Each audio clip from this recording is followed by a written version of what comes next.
Cultural. Me llamo Saraí y soy parte de este proyecto en el área de proyectos culturales para el desarrollo y la ciencia. Espero que les guste mucho este proyecto, la verdad es que está muy chulo. Y gracias por su participación, igual que los ponentes. Gracias. Muchas gracias, Araí. Bueno, les damos la más cordial bienvenida a este primer coloquio de comunicación pública de la ciencia, la primera sesión. Como todos ustedes saben, estamos aquí reunidos para hablar justo de comunicación pública de la ciencia y este esfuerzo que estamos realizando en conjunto con varios compañeros que cursamos el último diplomado en comunicación pública de la ciencia de la Dirección General de Divulgación de la Ciencia de la UNAM, justo nació porque queríamos tener un lugar en el que pudiéramos seguir discutiendo temas relacionados con CPC y justo por eso nace el colectivo Ruta CPCera Viaje a la Ciencia, que somos quienes estamos organizando esta primera edición del coloquio.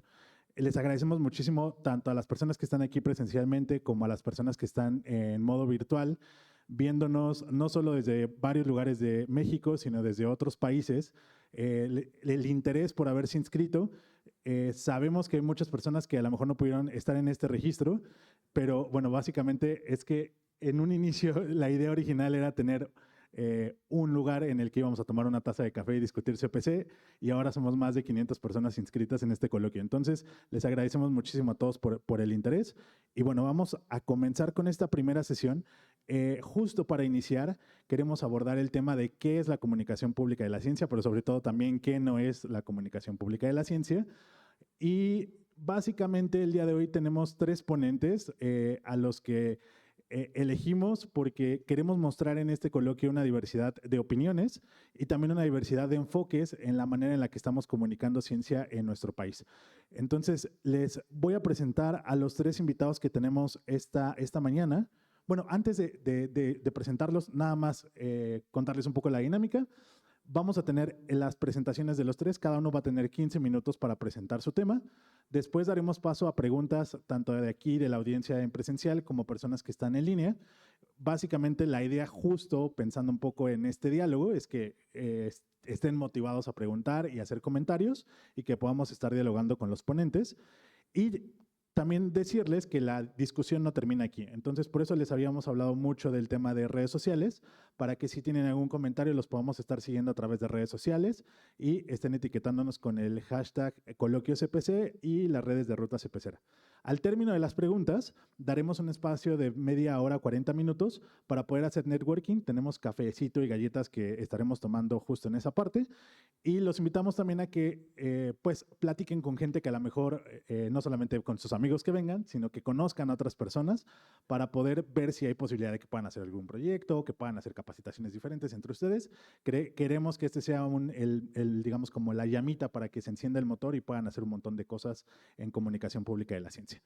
Entonces, sin más preámbulos, ahora sí voy a presentar a nuestros invitados, no sin antes agradecer también al Centro Cultural de España por abrirnos las puertas para realizar esta actividad aquí en su casa.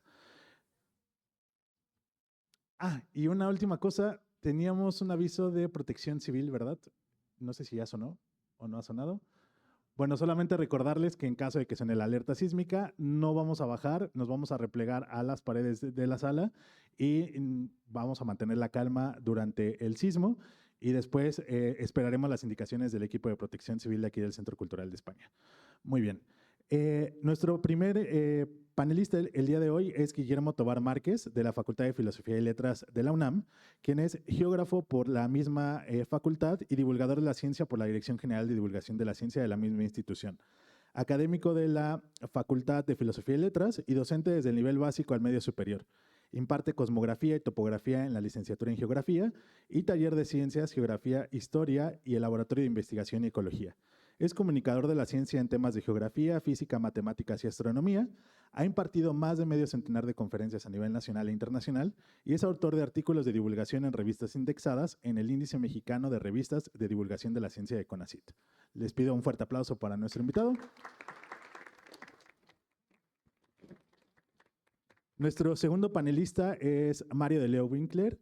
Él forma parte de la Dirección de Comunicación del Conocimiento de la UAM. Es doctor en astrofísica por la UNAM. Fungió como investigador postdoctoral, docente y comunicador de la ciencia en la Universidad de California, así como coordinador y director de educación científica del programa FIELS de la NASA. En el gobierno federal se desempeñó como director de vocaciones científicas y director del Sistema Nacional de Investigadores en CONACYT. Actualmente es director de comunicación del conocimiento en la Universidad Autónoma Metropolitana. Su investigación y publicaciones arbitradas son sobre astrofísica, métodos informales de educación, comunicación de la ciencia e inclusión de grupos vulnerables y subrepresentados en las ciencias. Les pido un fuerte aplauso para Mario. Y finalmente, Nelly Toche, que es la presidenta de la Red Mexicana de Periodistas de Ciencia. Ella es maestra en periodismo sobre políticas públicas del CIDE y licenciada en Ciencias de la Comunicación por la UVM. Con 15 años de experiencia, actualmente es titular de La Fuente de Ciencia y coeditora para la sección Arte, Ideas y Gente del periódico El Economista, colaboradora para Medscape en español, capítulo México, y directora editorial de la revista Paricutín. Como periodista de investigación, sus trabajos han sido publicados en espacios como The New York Times, El País, Gato Pardo y Nexos. Es cofundadora y presidenta de la Red Mexicana de Periodistas de Ciencia, ganadora del Premio Alemán de Periodismo Walter Rütter 2022, del 10º Premio de Periodismo sobre Innovación Científica y Tecnológica y del Cancer Journalist Award 2020 que otorga la European School of Oncology. Le damos un fuerte aplauso también a Nelly, por favor. Y bueno, vamos a darle la palabra a Guillermo, con quien vamos a iniciar estas presentaciones. Vamos a hacer un cambio aquí técnico para las diapositivas. Y les recuerdo a los panelistas que tendremos acá el cronómetro para sus 15 minutos de participación. Bien, me voy a parar tantito. Buenos días a todos y a todas. Gracias por compartir el tiempo, el espacio. Y bien, vamos a hablar hoy de comunicación pública de la ciencia y voy a aventarles esta salvajada para comenzar. Mi charla se llama ¿Sabías que? La comunicación pública de la ciencia no se trata de hacer infografías con cerebros hablando de datos curiosos. Y perdónenme por haber aventado esta salvajada de inicio, porque es justamente de lo que vamos a hablar el día de hoy, ¿no? Es muy común encontrarnos con este tipo de herramientas de comunicación de la ciencia en muchos medios. A veces uno no se imaginaría que en medios pues sumamente especializados o en instituciones especializadas te aventaran una salvajada como esta, así con un montón de colores, usando la peor de las tipografías. Nadie usa Comic Sans. Y con un cerebrito, ¿no? Y además con un montón de textos que no necesariamente va por ahí, ¿no? Entonces, pues vamos a empezar a limpiar un poco esto y primero vamos a leer, porque siempre comunicar ciencia implica leer un montón de cosas. Entonces, pues leemos que son lentes que denotan que eres nerd y puedes comunicar, luego la imagen genérica sacada de la primera búsqueda de cerebro nerd, y luego muchos artículos científicos listos para traducirse al lenguaje científico y muchos textos chiquitos de datos para que tú armes tu propio conocimiento. O sea, además me están explicando lo que me están explicando, ¿no? Y además el ponente aquí leyendo toda la diapositiva, lo cual es una cosa horrible. Vamos a limpiar todo esto, vamos a quitar las llaves, vamos a quitar el Comic Sans y vamos a poner un color decente para poder empezar a comunicarnos.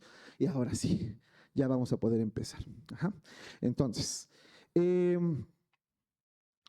cuando yo me formé como divulgador, el concepto de comunicación pública de la ciencia todavía no estaba permeando tanto en el discurso y en la forma en la que comunicábamos, ¿no? Todavía decíamos divulgación y a veces todavía estaríamos en el diálogo entre si son dos cosas diferentes, la divulgación y la comunicación pública de la ciencia, o si son la misma cosa desde enfoques epistémicos diferentes. Pero para efectos prácticos y porque es la ruta CPCera, pues vamos a quitar la parte de divulgación hoy, a pesar de que a veces seguramente me resbalaré y diré divulgación, pero en este caso, para los efectos prácticos, vamos a hacerlos como sinónimos, ¿no?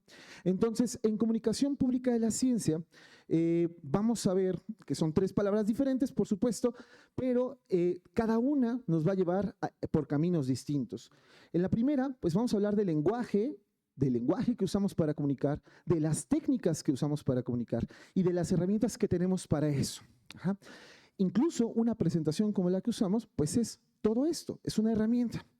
Si no pensamos en que se tiene que preparar desde el principio para ver cuál va a ser la estructura y aventamos todo lo que quiero enseñarles, pues seguramente no me estoy poniendo en el lugar de la persona que está aquí enfrente y que está viendo eso. Al contrario. En el segundo punto, pues tenemos quiénes son las personas objetivos. cuando me empiezan, pues nosotros ya llevamos bastante tiempo en esto, yo ya perdí la cuenta de cuánto, pero cuando te llaman para empezar a platicar acerca de lo que haces, entonces quiere decir que ya llevas mucho tiempo, ¿no? Porque ya no hoy no vine a divulgar, hoy vine a hablar de la divulgación, hoy no vine a hacer comunicación pública, hoy vine a hacer comunicación sobre la comunicación pública de la ciencia. Entonces mi público es diferente, entonces siempre en objetivo del público. Y luego los métodos, las personas, los objetivos y los resultados que se tienen que comunicar dentro de lo que hace la propia ciencia. Ahora bien, entre estos dos de aquí, si nosotros venimos del enfoque científico, pues sabemos que los lenguajes, las técnicas y las herramientas están muy bien identificados. Yo puedo encontrar papers de cualquier cosa y puedo ver las gráficas, los resultados, los experimentos, porque es el lenguaje de comunicación entre pares. Para yo comunicar mi investigación, escribo en un lenguaje técnico y además que me van a entender los pares, ¿no? La comunicación. Pero algunas veces se piensa que usar el mismo paper o el mismo artículo y traducirlo y bajarle el nivel para que las demás personas lo entiendan es lo único que tendríamos que hacer los divulgadores, comunicadores públicos de la ciencia. Voy a dejar de decir esas dos cosas al mismo tiempo porque voy a subir mucho el tiempo. Y en este lado, pues que la ciencia también es otra cosa. La ciencia también es el método. Y a veces se nos olvida divulgar el método. La ciencia también son las personas que lo hacen y las historias de estas personas. Y también son por qué lo hacen y hacia dónde llegamos y cuando no llegamos a esos diferentes objetivos. Entonces, todavía estamos en los primeros dos conceptos y aún no llegamos al meollo del asunto. Porque todo esto, enmarcándolo bien, ahora tenemos que llevarlo al siguiente, al público, a las personas que están ahí para escucharnos. Entonces, ahí entramos en una complicación. ¿Quiénes son las personas objetivo a quienes vamos a escribir, a quienes vamos a hablar, etcétera? Esto es un metalenguaje. Es decir, la comunicación pública de la ciencia es un lenguaje sobre un lenguaje que ya está bien determinado. Es decir, aquí hay una conexión entre la comunicación de la ciencia y estamos hablando de esto con un lenguaje distinto. Es un lenguaje sobre el lenguaje. No es una traducción, no es una bajada de nivel, no, es una herramienta diferente. Y hoy estamos reunidos aquí en un nivel más, estamos haciendo un lenguaje sobre un metalenguaje. Estamos haciendo un análisis sobre lo que ya debería estar analizado. Ahora bien, ya hablando acerca del público, pues ahora me voy a poner a contar historias, como siempre hacemos los comunicadores públicos de la ciencia. ¿Alguien conoce ese espacio? ¿Sí? ¿Quién lo conoce? ¿Sí? ¿Cómo? Es el auditorio del Universum, por supuesto. Entonces, yo recuerdo hace muchos años, hace más de 2 décadas, que llegué al auditorio del Universum porque vi un póster pegado que iba a haber una conferencia sobre viajes en el tiempo. Entonces yo dije, ¿alguien va a hablar en serio sobre viajes en el tiempo en Universum? Y entonces fui y me metí, había un montón de gente. Entonces salió un divulgador a hablarnos de viajes en el tiempo, pero antes de salir había una música en el auditorio, había música específica y resulta que era Pídele al tiempo que vuelva de una película en la que salía Christopher Reeve, en el que viajaba en el tiempo, ¿no? Y además había unos objetos por ahí, entonces el divulgador usaba todo eso y al principio no te dabas cuenta que todo estaba puesto para que te narrara sobre los viajes en el tiempo desde la perspectiva científica. Y yo quedé fascinado porque dije, no solamente se paró al frente a hablar, preparó un escenario completo para hablar acerca del tema. Me preparó desde la música de fondo, no era música de elevador, estaba todo listo y todo lo había puesto exacto para comunicarme que los viajes en el tiempo tenían una perspectiva realista. Entonces, todas las personas que estábamos aquí queríamos ir aquí y queríamos escuchar. Por lo tanto, nos quedamos. Ustedes decidieron estar aquí. ¿Cuánto del público al que nosotros le hablamos como divulgadores o como comunicadores, pues realmente quiere estar ahí? El público es importantísimo. Bueno, y ahora puse una foto horrible de mí hace más de 3 décadas. Ahí, porque aquí hay un experto en astronomía y pionero de la divulgación, aquí hay un experto en tecnología y pionero de la divulgación al cual extraño mucho, y aquí estoy yo cuando tenía muchos menos años. ese soy yo tomando mi primer curso de astronomía básica, de astronomía razonada ahí en la casita de las ciencias. Y entonces me iba a meter desde las 7 de la noche hasta las 9 de la noche por las tardes a oír hablar a estas personas sin que tuviera otro objetivo más que aprender. Es decir, yo quería estar ahí. Pero una persona que agarra una revista de divulgación o que entra a ver un video, pues también quiere estar ahí. Ajá. En cambio, hay otros públicos, ¿no? Y aquí está la clave. Tenemos un público no cautivo, es decir, la gente que no está obligada a estar ahí. Ajá. Entonces, el público no cautivo se puede ir en cualquier momento si nosotros no hacemos todo lo necesario para contarles una historia y que se queden. Ajá. Yo, por ejemplo, en mis clases en la facultad, pues tengo público cautivo, que es mis alumnos, tienen que pasar la materia y además es obligatoria y además la que tiene más créditos de toda la licenciatura. Entonces, a fuerzas tienen que pasar por ahí, tienen que estar en clase. Entonces, yo hace muchos años, cuando entré a la DGDC, alguien me dijo, es que la divulgación no es para enseñar, son cosas diferentes. Pero entonces yo después encontré que la divulgación me hacía enseñar mejor. Porque si yo tomaba en cuenta que mis alumnos estaban ahí a fuerzas, pero yo los intentaba enamorar para que se quedaran, entonces la manera en la que yo contaba las cosas, la narrativa que usaba, el plan que usaba para comunicar, tenía que ser mucho más elaborado. Ajá. Tenía que tomarme el tiempo para hacer las cosas con calma y tenía que contar historias. Uh-huh. Entonces, pues ya tenemos aquí la comunicación, ya hablamos acerca de las personas objetivos y ya hablamos acerca de ciencia, pero esta es la que más nos importa. Y aquí voy a hablar y voy a robarme las palabras de alguien. Ajá. Entonces, ciencia, de un lado tenemos datos y a veces se piensa que la divulgación solamente es eso, aventar los datos en las infografías con cerebritos hablando. Ajá. Y ya que el lector haga con esos datos lo que quiera. O que la ciencia, o que la divulgación y la comunicación solamente son hechos que no pueden cambiar las personas que las leen, solamente están ahí. Los eclipses pasan cada cierto tiempo y este es el Saros y no lo puedes cambiar, es algo completamente ajeno a ti, existe fuera de ti y de tu experiencia. Y además es información. Pero esta persona a la que estoy citando dice que también es comparar. Y entonces invitar al lector o invitar al asistente a comparar diferentes perspectivas y que también es confrontar la perspectiva que tienes con la que te damos nosotros e incluso con la que nos da alguien con el que no podemos no estar de acuerdo. Y además también es valorar, darle un valor a la información. Y esto evidentemente no lo digo yo, esto lo decía alguien que nos indicaba que todo esto, al formar parte de la experiencia humana, se convertía en cultura. Seguramente cuando les ponga la foto sabrán de quién estoy hablando, porque pues es uno de los decanos, uno de los padres de la divulgación científica en México, que era Luis Estrada, uno de los padres de la DGDC y también de Universum y de muchas otras cosas. Y esto que acabo de contarles lo dijo en un texto que se llama así, La divulgación de la ciencia, de hace ya bastante tiempo, del 92. Bien, entonces, comunicación pública de la ciencia. ¿Quiénes la hacen? Tenemos que reflexionar en quiénes somos y cómo nos unimos y cómo trabajamos juntos. Y luego, ¿cómo se hace? Que es un ejercicio que están haciéndolo aquí los compañeros de CPCera, que es reflexionar acerca de cómo lo estamos haciendo, con qué herramientas. Y entonces esto se vuelve algo similar a la lingüística. La lingüística existe para analizar el lenguaje, es decir, la lingüística es un lenguaje para analizar en un lenguaje, es un metalenguaje. Y por supuesto que es sujeto de análisis, que muchas veces los divulgadores o los comunicadores no nos ponemos a pensar si estamos haciendo las cosas bien o cómo lo estamos haciendo, pero es sujeto de análisis y también lo que hacen los demás es sujeto de análisis y por lo tanto también de crítica y por lo tanto también de mejora. Ajá. Y bueno, ya que me dieron el tiempo, cierro.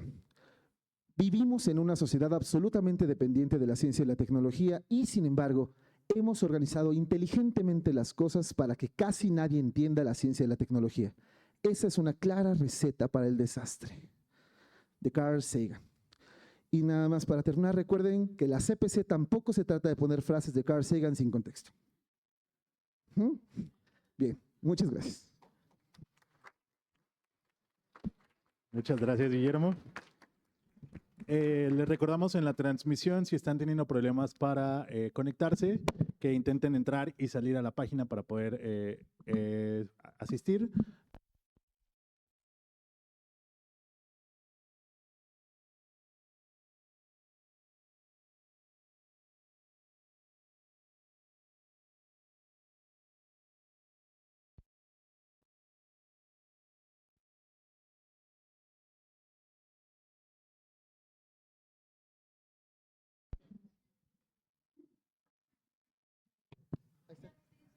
Bueno, ahí estamos de vuelta.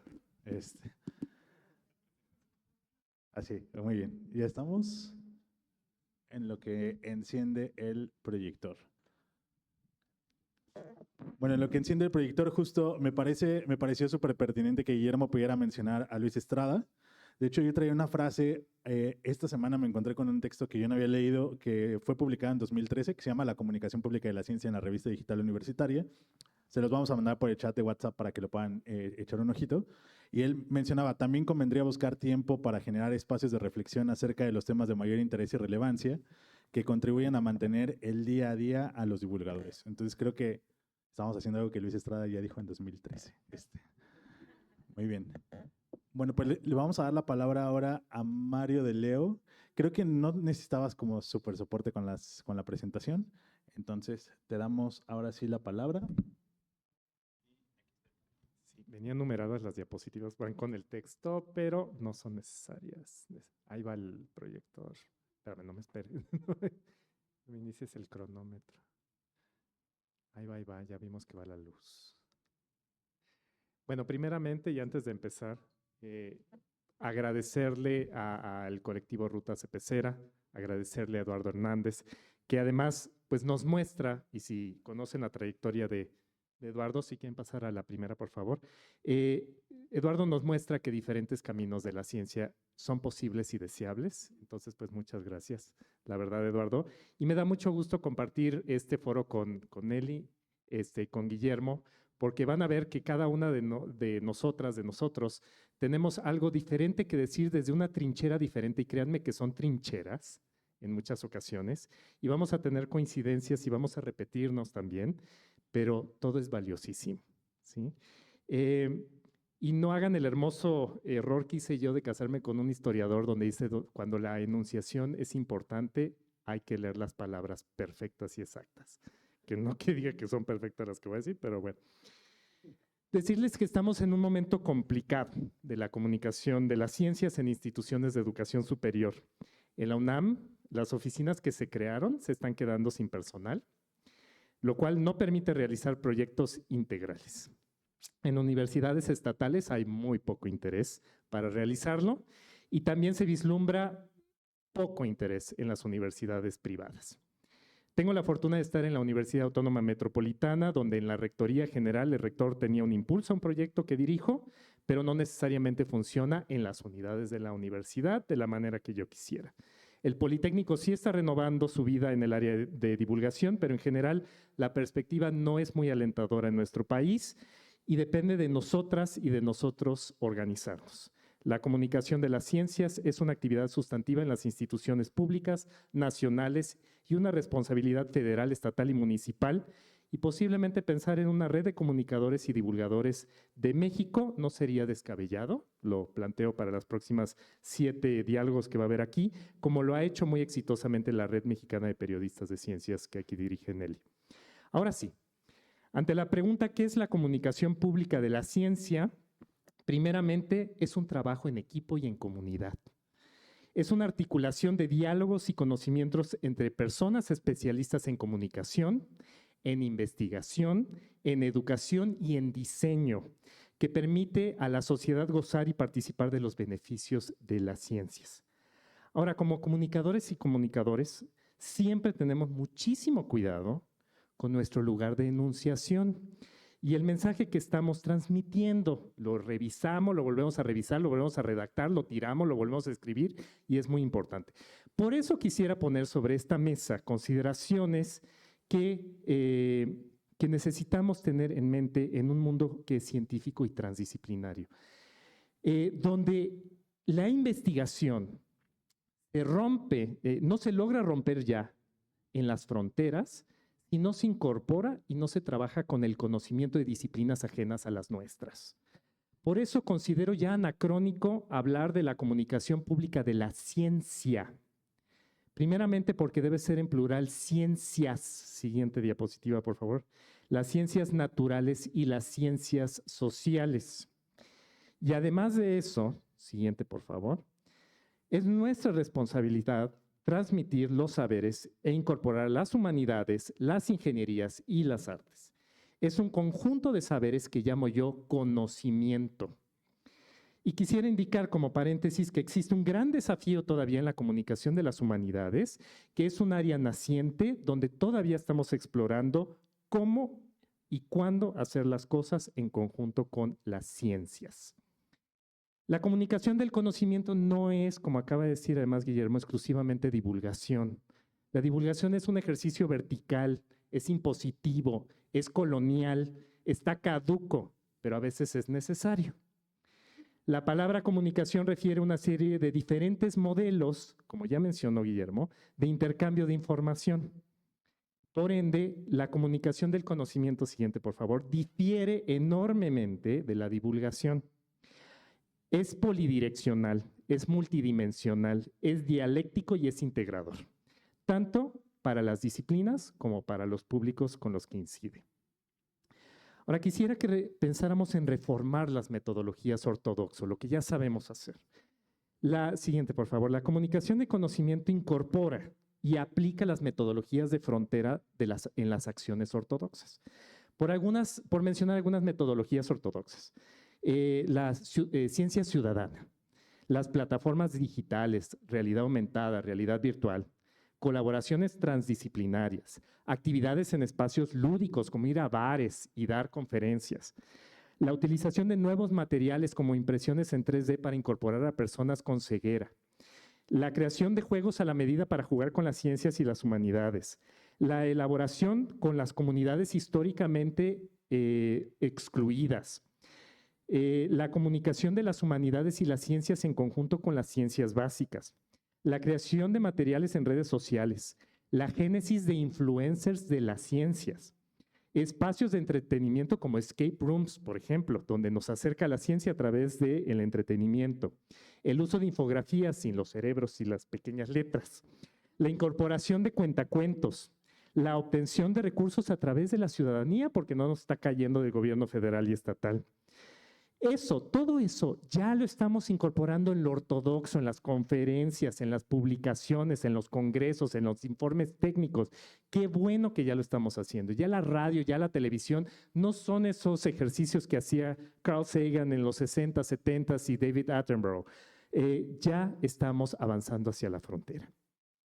Ahora, hablemos más de esto heterodoxo y lo nuevo y la horizontalidad, porque a mí me gusta la horizontalidad.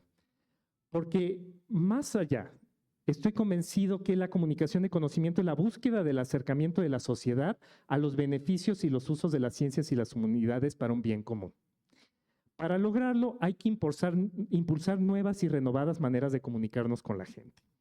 En particular, me gusta pensar que adecuar las actividades para comunidades históricamente excluidas nos permite a todas y todos explorar la comunicación del conocimiento desde nuevas aristas.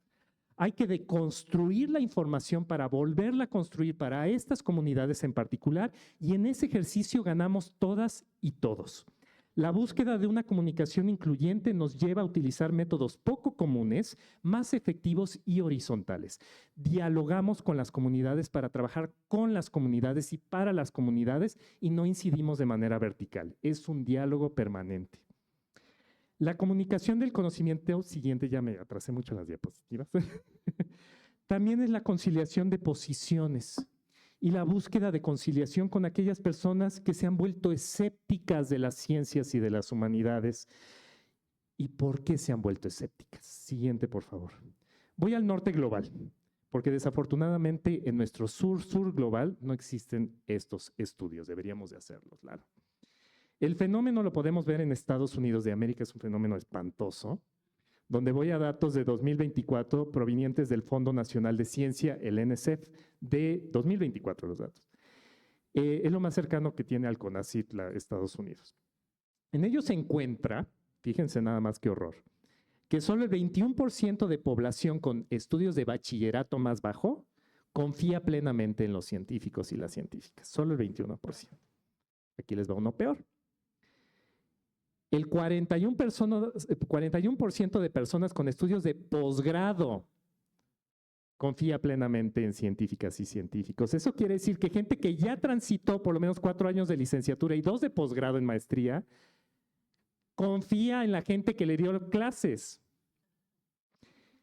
El 59% de las personas con posgrado no tienen confianza en las científicas y los científicos. Entonces, ¿qué sucedió en la universidad y antes? Esta gente pasó 6 años por lo menos en esas universidades. ¿Por qué estos bajísimos porcentajes? Pues yo creo que somos nosotros los comunicadores, en parte, además de la desinformación, nosotros los responsables de eso.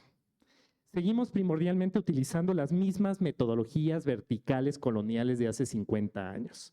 Perpetuamos la incapacidad de generar vínculos con las comunidades. Seguimos siendo ignorantes sobre qué les interesa y por qué les interesa y cómo podemos ayudar a beneficiar sus vidas al llevarles actividades de divulgación caducas. Tratemos de no ser dogmáticos e impositivos y seamos empáticos y pacientes. La falta de respeto, siguiente por favor, a las y los científicos también va ligada a las visiones partidistas. Esto viene del Pew Center 2023. De aquellos con estudios de posgrado que creen en los científicos, 45% son demócratas, pero solo 12% son republicanos. La comunicación de las ciencias es inherentemente una posición política. El mensaje científico se ha vuelto político, dice el Wall Street Journal, impositivo en algunos casos sin una buena estrategia de comunicación. En particular en la pandemia, el ejemplo más cercano, quédate en casa, evita el contacto, vacúnate. En México fue bien llevado, podemos criticar, pero fue bien llevado, pero en Argentina la gente no pudo salir de su cuadra, de su ciudad, de su estado, y entonces generó mucho descontento ante las decisiones públicas de los científicos y los tomadores de decisiones. La comunicación de conocimiento puede cuidar estas formas en las que nos acercamos al público ante decisiones de relevancia nacional. Seguramente Nelly nos hablará de eso. También hay conflictos de interés en el mundo científico y algunas personas malintencionadas, siguiente por favor, como estos 2 libros que les recomiendo leer, donde hay científicas y científicos de la más alta estirpe que utilizan recursos en beneficio propio y de transnacionales por encima del bienestar común que debería estar proveyendo las ciencias a la población. La comunicación del conocimiento debe ser honesta y correcta en su ejercicio ético de la profesión investigativa. Existen también abusos de poder entre la comunidad científica que hace que la gente no nos crea. Lo hizo el gobierno de la Ciudad de México con la ivermectina, el uso inadecuado de este químico en centros de salubridad, pero además, digamos, también hay vacas sagradas que ocupan espacios, que monopolizan y que no permiten ver las cosas de manera diferente.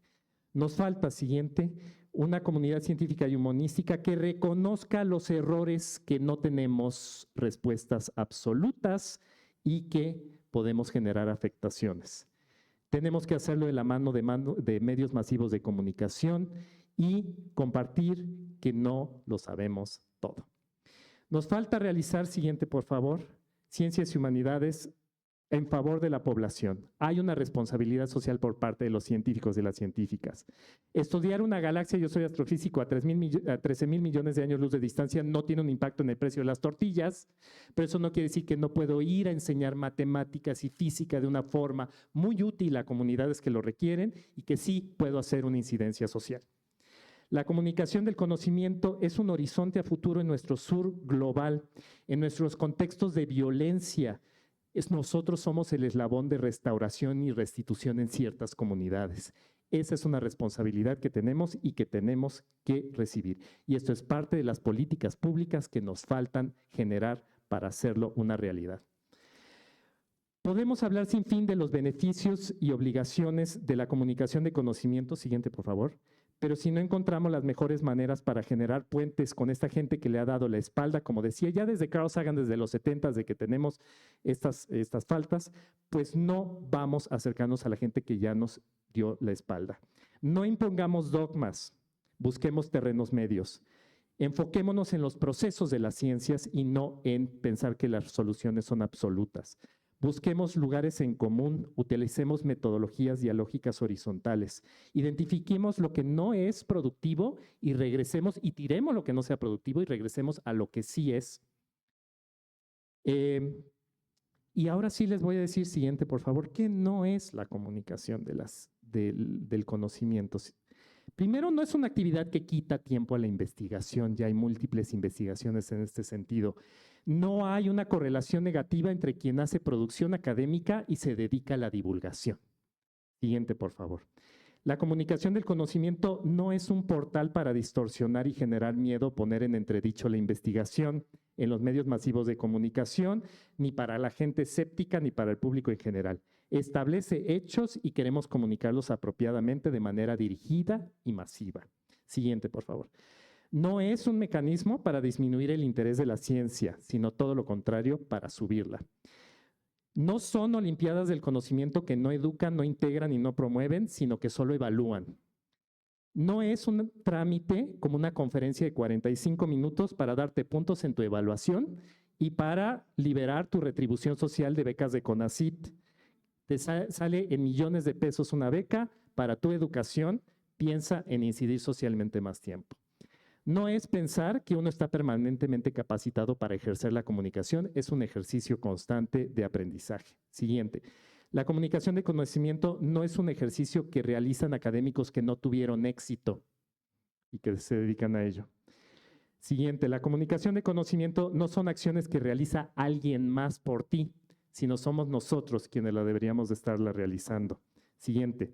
La comunicación de conocimiento no le teme a ninguna investigación y no oculta y matiza la información, sea o no sea controversial. Siguiente, por favor. La comunicación del conocimiento no es una codependencia exclusiva con la tecnología. Hacer todo con la más nueva tecnología no los lleva a hacer mejor la comunicación del conocimiento. Y por último, la comunicación del conocimiento no es un don que tenemos algunas personas, es algo que nos educamos a hacer, que practicamos, que nos sale mal y lo volvemos a intentar. Por ende, estoy convencido que la comunicación del conocimiento es la búsqueda del acercamiento de la sociedad a los beneficios y usos de las ciencias y las humanidades para un beneficio común. Es nuestro deber ejercerlo de manera responsable. Muchas gracias. Ya nada hace falta hacerle así. Muy bien. Le vamos a dar la palabra ahora a Nelly. Nada más esperamos a que hagamos el cambio de diapositivas. Ahí lo tenemos. Y acá hay un micro, Nelly. Ahí está, justo. Gracias. Ponemos el temporizador. Listo. Adelante. Muchas gracias. Pues qué rica charla. Bueno, no ha sido una charla, ha sido exposición. Espero que se convierta en charla. Me encanta estar aquí y poder discutir de la comunicación, de la ciencia desde diferentes ángulos. Y ahora yo empiezo otra vez con lo que decías, un enunciado larguísimo. ¿Qué es y qué no es la comunicación pública de la ciencia, pero desde el periodismo de ciencia? La que sigue, por favor. O me dan el lapicito, no sé. ¿Tienes el lápiz? A ver, creo que funciona. No sé. ¿No? No funciona. Entonces mejor digo. Ok. Gracias. Perfecto. Bueno, no, espérenme, pero esa no era así. Sí. Sí, ya, sí estamos bien. Gracias.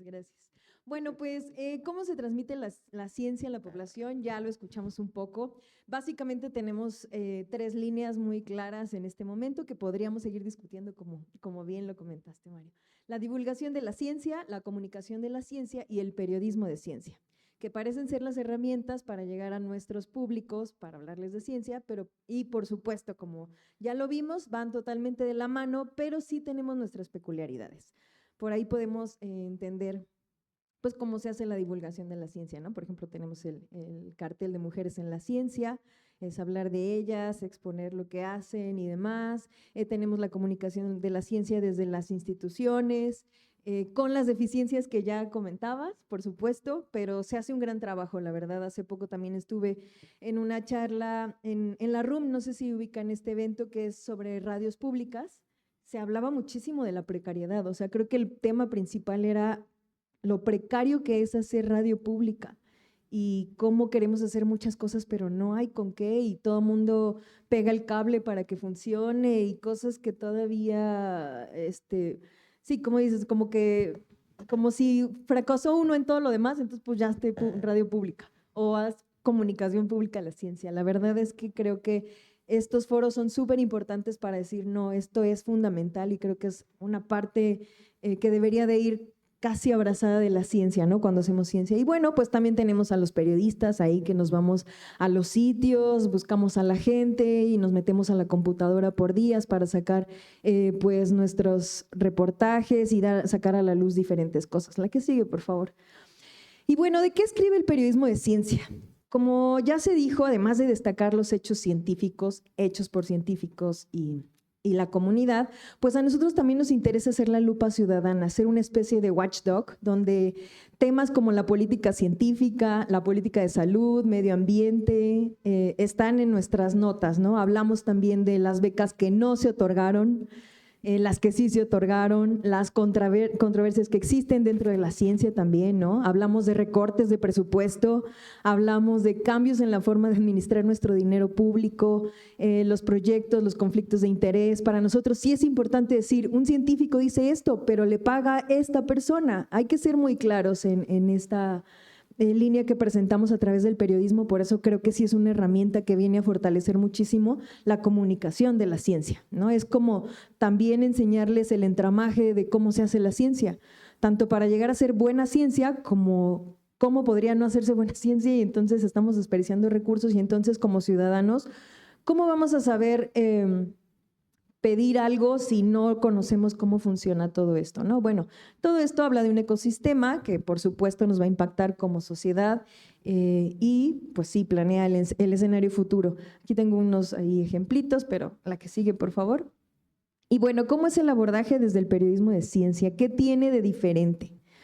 Ya hablamos un poco de comunicación de la ciencia, de divulgación de la ciencia, también incomoda, ya vimos que también incomoda, pero en general el periodismo de ciencia hace eso, incomoda. La divulgación, hay una frase de mi colega Aleida Rueda, una gran periodista que también hace comunicación de la ciencia, que dice, el periodismo incomoda, la divulgación enamora, como en una frasecita, ¿no? Para que distingamos en dónde podemos encontrar, si queremos diferencias, porque en realidad pues vamos súper de la mano, ¿no? Y bueno, pues nosotros trabajamos para la gente, por el interés público y porque necesitamos ciencia para tomar mejores decisiones. Todos lo hacemos así, pero para nosotros es el must. O sea, nosotros hablamos para que la gente tenga información clara, precisa, concisa, digerida, no minimizada, sino en lenguaje mucho más entendible para todos. Y bueno, para nosotros también hay un problema, o no, porque se requieren respuestas inmediatas, ¿no? A veces todo el tiempo respondemos a la coyuntura, buscamos que sea noticioso, porque además no necesariamente toda la ciencia causa emoción o impresiones constantemente, ¿no? Sabemos que la ciencia tiene un ritmo lento, pero el periodismo no, el periodismo es diario, hay diarismo, entonces pues estamos obligados además a contrastar, a verificar, a dar contexto, a contar historias, todo eso en el mismo día y bien hecho. Entonces, eso es un gran reto que nos ha llevado pues a reflexionar cómo vamos a hacer periodismo de ciencia, sobre todo porque tiene muchas cualidades, muchas especificidades que no necesariamente el periodismo puede, o sea, no, digamos que no estamos pues en la misma línea, ¿no? Ciencia con calmita, periodismo parecería el vapor, pero quiero decirles que no es así, quiero adelantar que hay un buen mensaje dentro de todo esto.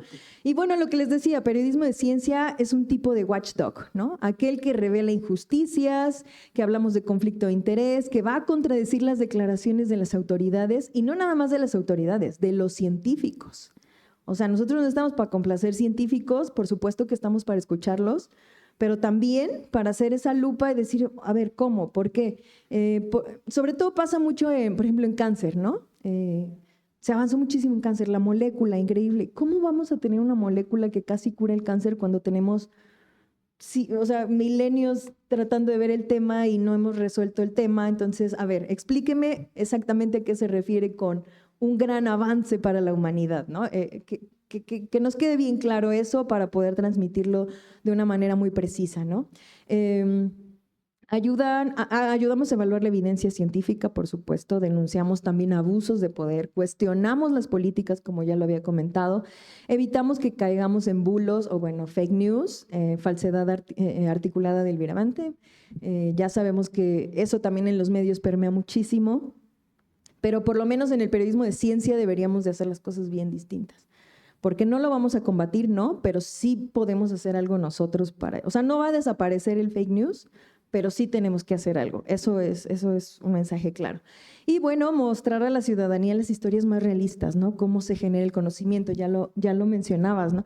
Hablabas de, pues sí, los científicos también son personas, también se equivocan y eso también hay que mostrarlo, ¿no? Lo negro, lo blanco, pero lo gris creo que es a veces lo más rico y lo dejamos de lado en las historias. Eso sí hace el periodismo. Ahora, creo que sí necesitamos repensarnos porque… Básicamente el periodismo siempre se ha visto como un oficio, no como algo, no como la ciencia, ¿no? No nos podemos comparar a la ciencia porque era un oficio, entonces pues más bien era escribir y un día ya eres periodista. Actualmente para nada es así, o sea, es especializarse, es titularse, es trabajar, es una ciencia. Muchos estudiamos ciencias de la comunicación para llegar a esto, luego hacemos periodismo, luego nos profesionalizamos en comunicación, etcétera. Es un camino muy largo también. Y bueno, en este trabajo creo que sí es muy importante empezar a hacer metodología. O sea, si en la ciencia estamos en problemas, en periodismo más, porque como muchos años se vio como oficio, tenemos poco de empezar a hacerlo desde las ciencias, con metodología, con trabajo que nos lleve un proceso, ¿no? Y que nos dé resultados. Entonces, pues tenemos lo que no es periodismo de ciencia también, por supuesto. Por ejemplo, si un periodista le pide la opinión a un experto en tarot para entender el Premio Nobel de Física, pues creo que ahí ya estamos entendiendo mal nuestras fuentes desde el inicio. Y también caer mucho no lo digo yo, lo dice la ciencia, no sé si han visto, pero ya se abusa la ciencia dice que puedo hacer esto. La ciencia no dice que, o sea, eso también es un abuso también de la palabra ciencia, que sí parece ser que la ha minimizado, así como… Y también, como decíamos, no podemos cargarle a la ciencia todo porque la ciencia no tiene todas las respuestas. Y eso también los periodistas debemos decirlo claro y fuerte. La ciencia no tiene todas las respuestas. Esto dice la ciencia, esto dice la gente y al final vamos a tomar las decisiones pero informadas, ¿no? Con lo que tenemos. Y bueno, por ejemplo, ahí tengo uno que dice, las señales físicas que revelan si su pareja le dice mentiras son relaciones fisiológicas que determina la ciencia. Entonces, pues tenemos, y además cabezas larguísimas que ya nos dormimos cuando acabó. Bueno, son algunos ejemplos, ¿no? Pero ahora quisiera señalar, pues, qué pasa, ¿no? Periodistas con insuficiente profundidad y rigor en las coberturas de ciencia. No es justificar, pero lo que les había comentado de la velocidad con lo que se hace, muchas veces hace que caigamos en esto, ¿no? En falta de rigor y profundidad. ¿Que también es necesaria la nota del día y solo describir el hecho? Sí, es cierto. El periodismo tiene diferentes matices. Hay periodismo de investigación, hay periodismo que profundiza, hay periodismo del día a día que da la nota simplemente. Sí hay diferente tipo de periodismo, pero no porque sea el de día a día no debe tener profundidad. Madre mía, me queda bien poquito. Bueno, ya leyeron todo eso. Si quieren vamos a seguir porque si no me quedo. Y sí quiero hablarles de esta parte en donde hemos intentado que lo de atrás no pase o que al menos se empiece a mitigar con profesionales de la comunicación, profesionales del periodismo en este momento de ciencia. Y yo les quiero platicar un poco de cómo lo hace la Red Mexicana de Periodistas de Ciencia. Nosotros somos una asociación civil que nació hace 7 años. Estamos conformados por un consejo directivo, comisiones, nodos, que son los estados, y nuestra membresía son regulares, allegados, estudiantes y correspondientes, personas que hacen periodismo constantemente, divulgadores o científicos que les interesa el periodismo como tal para difundir sus trabajos, estudiantes que van saliendo de la escuela y no tienen claro para dónde van a profundizar en periodismo y que se han interesado y pues aquí los recibimos con los brazos abiertos. Y los correspondientes son periodistas que están en otros países, que probablemente no tienen redes como la nuestra y entonces se integran con nosotros para entender las actividades, para ver qué está sucediendo. Normalmente es en América Latina donde todavía pasa esto. La siguiente, por favor. Y entonces, bueno, ¿cómo se hace periodismo de ciencia? También o sea, no quisiera que se quedara limitado a que el periodismo de ciencia solo hace notas todos los días y publica y publica y publica. Quiero decirles que también los periodistas de ciencia se convierten en tomadores de decisiones y en voces bien importantes, a raíz de su trabajo, a raíz de todo lo que hacen de investigación, porque les cuento que un periodista de investigación se vuelve experto en 100 temas en menos de un año, o sea, porque de verdad profundizan. Y entonces, bueno, por ejemplo, tenemos a Raquel Sapien en la foto que dice World Press Freedom Day. Ella nos fue a representar a la Conferencia Mundial de la Libertad de Prensa en Chile. Ella tiene un proyecto que se llama Son Playas. Ella lo trabaja desde Sinaloa, en un lugar muy peligroso para hacer periodismo ambiental, y ella lo tiene. Ella tiene su proyecto, ha tenido muchos logros y por eso ha estado pues allá, ¿no? Hablando de cosas importantes. También, por ejemplo, ahí ven el Simposio Internacional de la Comunicación Pública de la Ciencia y Tecnología, donde se presentó un proyecto que se llama Agua para el Ambiente. Ojalá me diera tiempo de contarles. Pero es un proyecto que nace, su raíz es el periodismo de ciencia, y cómo el periodismo de ciencia va a permitir hablar sobre las cuencas del país.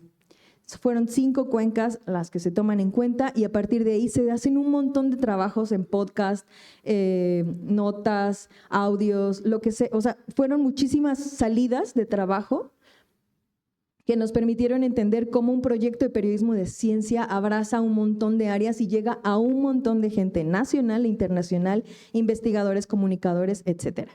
Y bueno, también, por ejemplo, hacemos libros. Bueno, sonó muchos, pero por ejemplo, Antimio Cruz es un colega mío, periodista de ciencia, y él hizo su libro Descalza voy contigo. Cuando lo lean, que se los recomiendo muchísimo, tiene, por supuesto, es una novela de ficción, pero tiene muchísima ciencia. Si ustedes ven, va tan rica la historia, pero te cuenta tantas cosas a detalle con ciencia que la disfrutas tanto, porque tiene esos datos ricos que te da el periodista de ciencia, pero también una persona que ha escrito toda su vida y que tiene una pluma pues ya súper ágil, ¿no? Él, por supuesto, quedó en una de las 10 novelas finalistas del Premio Planeta, uno de los más que todo el mundo quiere porque da mucho dinero, ¿no? Entonces está buenísimo. El que sigue, por favor. Y bueno, también nosotros como periodistas lo que hacemos es reunirnos, discutir, lo que ya comentamos. Ya estamos también siguiendo las leyes, entonces nos reunimos en cosas que se llaman chismecitos, donde invitamos a gente que lo ha hecho bien o ha tenido buenas experiencias o hace por ejemplo, Ramín es un astrofísico y él nos vino a hablar de cómo cubrir el eclipse, por ejemplo. O sea, a días del eclipse él vino y nos platicó cómo se cubría el eclipse. Esto sí, en un cafecito, chismecito, pregunta muy de tú a tú. Nos ayuda muchísimo el chismecito, porque la verdad es que ahí sí podemos hablar de dinero, por ejemplo. ¿Cuánto cobras por una historia? ¿Cuánto te pagaron por esta historia? ¿Por qué no cobraste por esto? ¿Cómo puedo cobrar por esto? Cosas que de verdad nos aterran cuando estamos en estas áreas, y no debería de ser así, porque sí deberíamos discutir cuánto cobrar.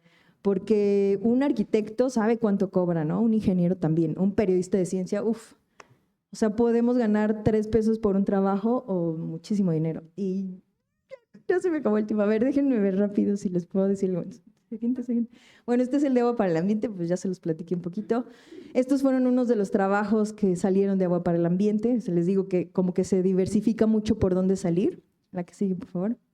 Bueno, que como les contaba, también los periodistas se convierten en líderes de opinión, entonces es súper importante que sigamos trabajando en metodología, en profesionalizarnos, ¿no? O sea, ya los periodistas de ciencia hablan sobre temas de ciencia desde la comunicación, es importantísimo. Hacemos libros, escribimos ya como columnistas en los medios, ¿no? La que sigue, por favor. Y bueno, rapidísimo, no quisiera desaprovechar, soy la presidenta de esta red hermosa, y bueno, ya viene nuestro 7º Foro Hispanoamericano de Periodismo Científico, que va a ser justo aquí. Esta es la sede, va a ser el 21, 22 y 21 y 22 de noviembre aquí en el Centro Cultural de España. Este año lo hemos dedicado a hablar del clima, entonces se llama Frente al Clima Extremo, Periodismo Extremo. Esa es nuestra base. Ahí está también el cartel de la convocatoria para el Premio Nacional de Periodismo Científico, que para nosotros nos hacía mucho sentido que fuera entre pares, que tuviéramos un premio que pudiéramos dar entre pares, y también hay otro premio iberoamericano para audiovisuales. Y ya la que sigue, por favor.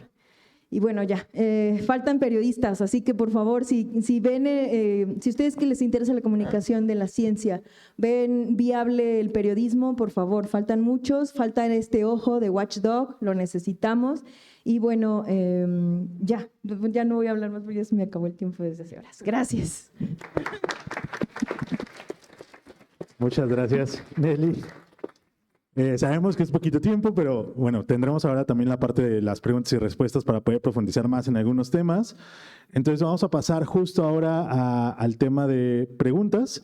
Y nada más quisiera, ahora justo que lo mencionaron, creo que los miembros del equipo de Ruta CPC no me van a dejar mentir, pero me hace mucho clic ahora pensar en una definición que maneja Javier Cruz, que es también periodista de ciencia, de qué es la comunicación pública de la ciencia, y él menciona que es poner al público en la mejor posición para entender los contenidos de ciencia, y creo que de alguna u otra manera lo han enfocado muy bien en ese sentido, de no solamente es divertir, no solamente son los cerebros nerds bajados de internet, sino que hay toda una dimensión muy amplia desde los contextos, entender la ciencia como algo que la atraviesa la política, la historia, la sociedad misma, y que muchas veces sobre todo quienes estamos formados desde la ciencia, no visualizamos la ciencia de esa manera, sino la visualizamos como muy prístina y sin ningún sesgo ni nada de subjetividad que la está atravesando. Bueno, entonces ahora sí damos paso a las preguntas del auditorio. Va a haber 2 micrófonos por ahí para que puedan pasarlo. Entonces, si alguien tiene alguna pregunta aquí en la sala, puede levantar la mano. Acá adelante tenemos una. Y si pueden presentarse, decirnos quiénes son y después dar su pregunta. Hola, buenas tardes. Mi nombre es Kenjiro Benítez, de la UAM Xochimilco. Trabajo en las Utopías, en Iztapalapa. Y mi profesor es el profesor Winkler. Le damos un fuerte aplauso. Yo quiero preguntar cómo desde las universidades se pueden fomentar los programas de formación de divulgadores, porque creo que también la divulgación de la ciencia ha sido centralizada. Hay lugares en el resto de la República, a nivel municipal, que no ha permeado la cultura científica y en sí la ciencia como tal. Creo que la divulgación de la ciencia puede ser una herramienta para la construcción de paz en muchos territorios. Es cuanto. Muchas gracias. Muy bien. No sé quién de ustedes quiere responder. Sí. De muy diversas maneras, Kenjiro. Primeramente, y todos vamos a decir lo mismo de nuestra disciplina, pero debería ser parte de las materias que se debe dar al estudiantado. Ya estamos teniendo afortunadamente materias que tienen que ver con sensibilidad de cuestiones de género, ¿no? Entonces eso nos está, creo, aportando mucho a nivel licenciatura que no se hace antes, pero también creo que nuestra responsabilidad para comunicar de manera ética y adecuada nuestro conocimiento debe ser parte de esa currícula. Debería de haber oficinas de comunicación en las universidades, sin duda, y exigirle al profesorado que debe ser una actividad y no por la puntitis, ¿no? Y que debería de, además, capacitarse para hacerlo de manera adecuada, porque una persona comunicadora mal capacitada o sin capacitarse puede hacer más daño que bien, ¿no? Entonces, esa sería mi invitación a espacios de educación superior. Sí, y los clubes de divulgación, o los clubes que las sociedades que eventualmente se convierten incluso en asociaciones civiles, que también surgen en los núcleos.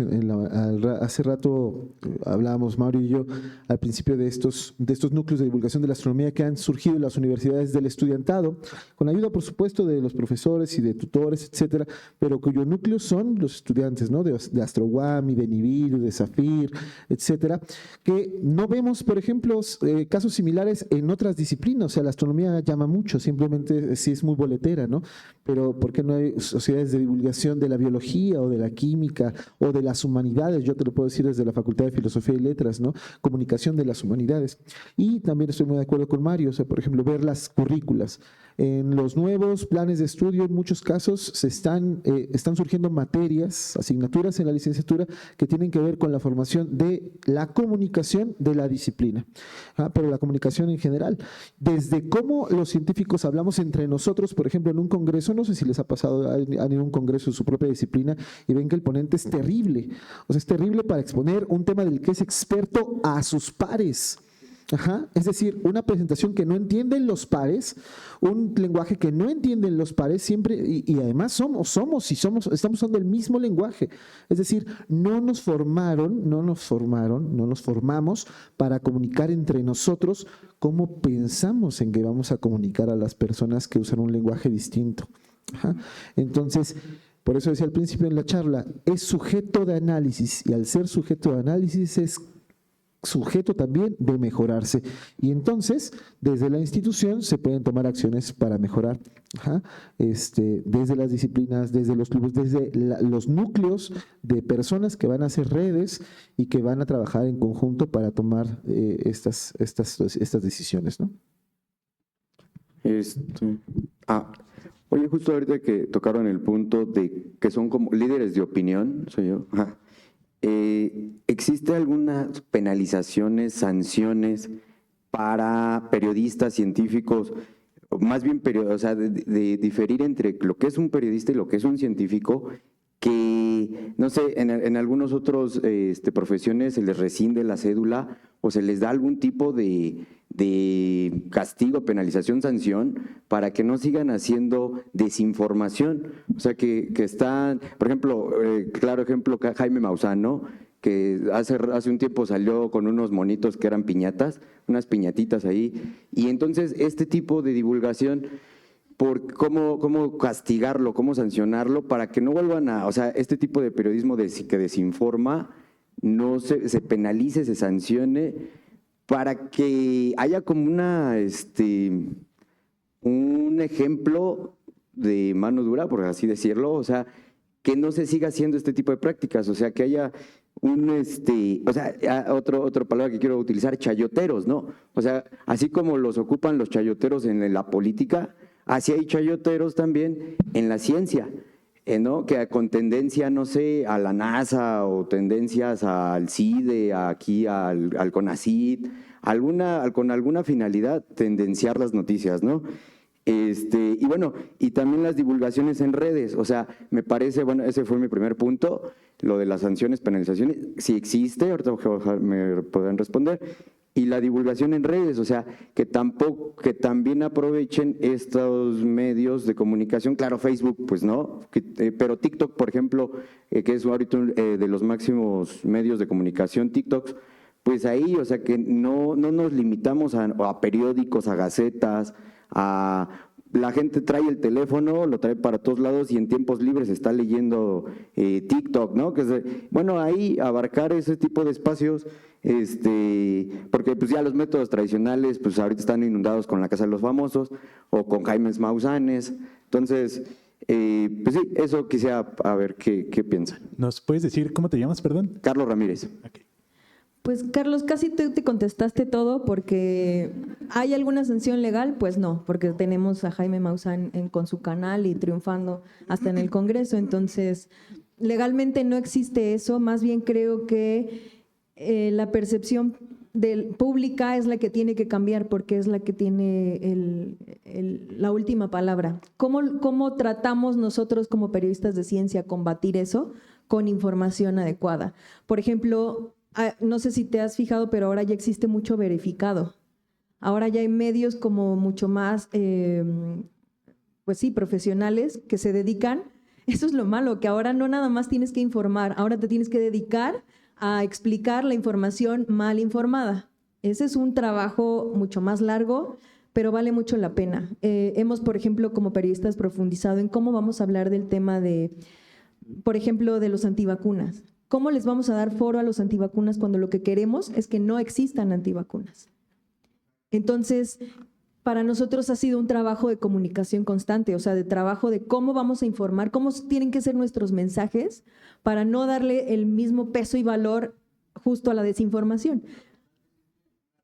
como tal no existe. En un medio lo que sí tienes que hacer es el derecho de réplica, porque estamos hablando del derecho a la información. El derecho de la información creo que deberíamos de profundizar en él, porque existe eso, el derecho humano a la información. Entonces, como tal, existe la réplica donde si tú eres aludido o tu investigación ha sido aludida y está mal planteado, mal dicho, por supuesto que tú tienes un espacio para decir esto no está así, esto no es así. Pero, por ejemplo, a mí no me aluden en muchos temas directamente, digamos. Yo me siento aludida como sociedad, porque esa es la función del periodista. A diferencia de mis colegas, aquí la diferencia es que yo no soy científica, yo soy el ojo público, que se metió a la ciencia a ver qué carajos tiene la ciencia para darle a la sociedad. Esa es creo que la diferencia, porque digo, nos vamos profesionalizando y ahora existen maestrías y demás para eso, o la Red Mexicana de Periodistas de Ciencia, porque no existía nada de eso. Entonces lo que decidimos es, si todo el mundo está haciendo cosas sueltas, hagámosla en conjunto, hagamos red para que esto permee a más gente. Eso es lo que hacemos. Tratar de que lo que hace uno se haga grande, lo escuche mucha gente. Por eso cada vez existen más los verificados. Por eso salió el verificado del IFE, ¿te acuerdas de aquellas elecciones? Hace ya 12 años salió un verificado que era, a ver, ¿por qué los votos? ¿Por qué dicen que en tal estado ganó fulano? Si acá sabemos de antemano que eso no sucede, que todos estamos en descontento. A ver, ¿qué pasó? Verifiquemos. El verificado salió de ahí, del descontento de decir, no, a ver, todos a todas luces estamos viendo que esto no sea así. ¿Por qué se usan los medios para decir esto? Entonces, de ahí salió esta cosa de verificar. Con la pandemia, pues mucho más, imagínate. Era un trabajo apabullante y lo que, por ejemplo, la red decidió hacer es hacer verificado. Se llamaba COVID Conciencia. Y lo que hacíamos era verificar todo el tiempo la información del dióxido de cloro, por qué no, por qué sí vacunarnos, por qué a personas de tal edad sí, por qué otras no, cómo esperar. Todo eso lo íbamos verificando. Mucho o poco no lo sé, ojalá que mucha gente lo haya leído, pero sí, no hay una sanción como tal que te meta a la cárcel. Entonces lo único que tenemos son las herramientas.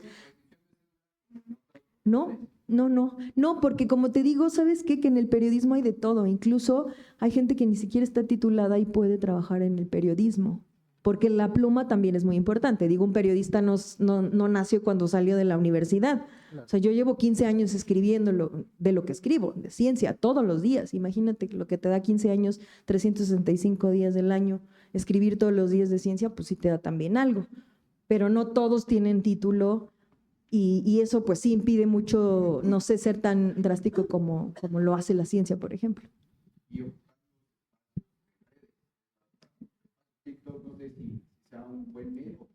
Sí, no es discriminar, más bien es lo que sí estamos pensando ahora es cómo vamos a abordar esos espacios. A ver, o sea, yo escribo bien bonito, qué bueno, pero ¿y ahora cómo me voy a grabar y voy a contarle a la gente de la misma manera que lo hace una persona que quiere engañar a la gente?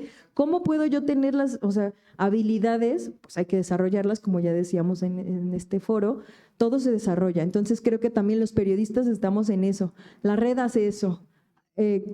Tratar de darnos muchos talleres de cosas nuevas, cómo pararte frente a un celular y hacer algo decente, por ejemplo, ¿no? Que no parezca que estás temblando tanto que pareciera que el que está mintiendo eres tú y no el que está mintiendo, ¿sabes? Es como formarse esas herramientas poco a poco. Y para eso los jóvenes son buenísimos. Por eso en la red los estudiantes son joya, porque traen ideas, traen cosas nuevas, nos enseñan a nosotros y nosotros les podemos enseñar. Tenemos una cosa que se llama mentorías, donde los más viejitos apoyamos a los más jóvenes para que hagan sus primeras publicaciones así largas, textos, cómo pichar, cómo llegar a una oficina y decir, oye, mi historia es muy buena, bla, bla, bla, todo, hasta publicar. Y ellos nos enseñan o nos ayudan con cosas pues nuevas, lo que ellos sí traen, lo que vieron en la escuela, ¿sabes? Está bien padre. Se me ocurre un ejemplo que puede entrar en el contexto, que es análogo. Hablamos acerca de las asociaciones y de las conexiones entre personas y que se vuelven asociaciones profesionales, ¿no? Tú dijiste, bueno, ¿qué pasa como en medicina? Que te reciben las cédulas si tú haces una mala praxis, etcétera, etcétera. Pues es porque está regulado con asociaciones profesionales de las que eres parte, ¿no? Entonces, pensemos en psicología. Hay varias sociedades psicológicas mexicanas de diferentes índoles, etcétera, y muchas de ellas han estado haciendo pues publicidad, pero además también información y comunicación sobre malas praxis en pseudopsicología, por ejemplo, que hay muchísimo.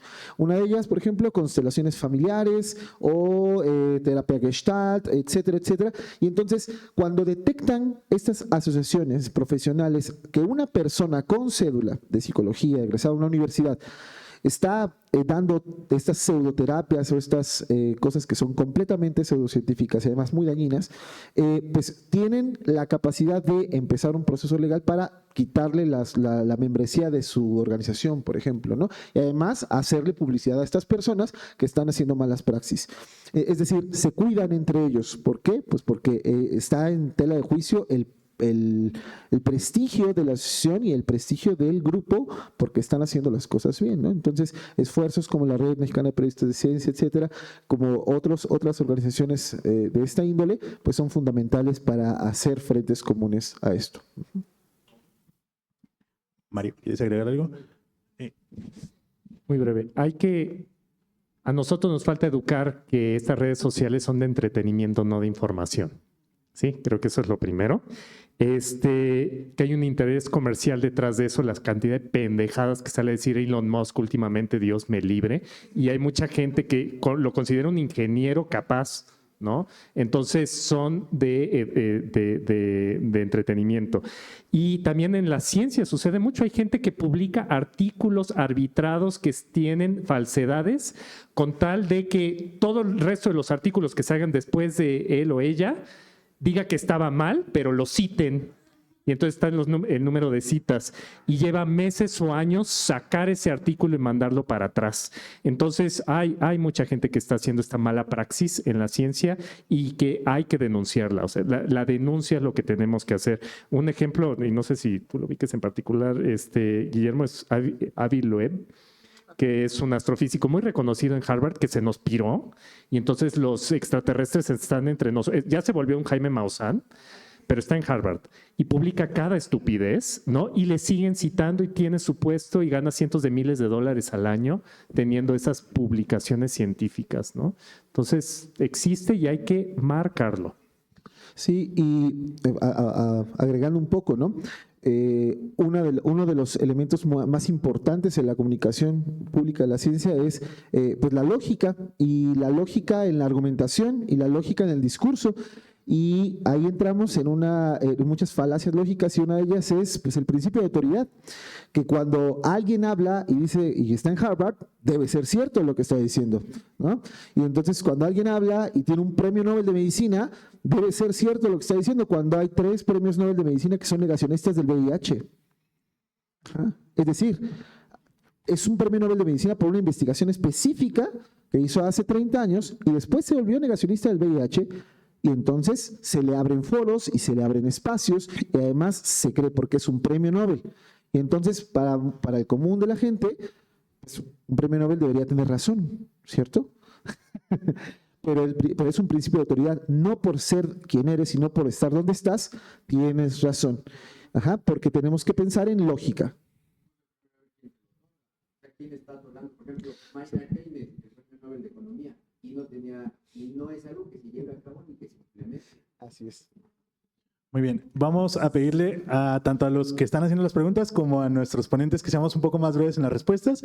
Y nada más para mencionar, vamos a tener una de las sesiones en específico sobre el tema de marketing y cómo se está comunicando en ciencia en redes sociales y cómo pues tienes que responder a varias cosas diferentes, aparte solamente de comunicar, como ya mencionó Mario, esta parte del entretenimiento. Sí. Sí, buenos días, mucho gusto. Es la verdad muy interesante todo lo que hemos estado escuchando en esta mañana. Yo soy Dolores Mino, soy investigadora en ciencias médicas en el Instituto Mexicano del Seguro Social.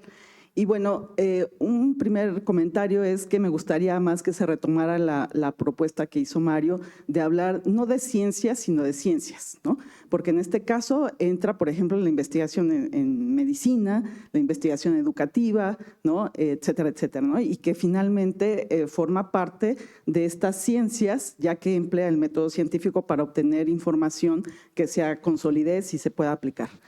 Y mi pregunta es un poco ligado al área que yo manejo, que es la investigación en el área clínica, que es muy preocupante que somos un país con una alta tasa, como todos sabemos, de diabetes, de hipertensión, y que la información que desgraciadamente llega a nivel poblacional, que es el otro punto que tocó el doctor Winkler, que es comunicación pública, ¿no? Aquí el mensaje tendría que ir dirigido a toda nuestra población, porque el problema de la diabetes, de hipertensión, pues es un problema poblacional.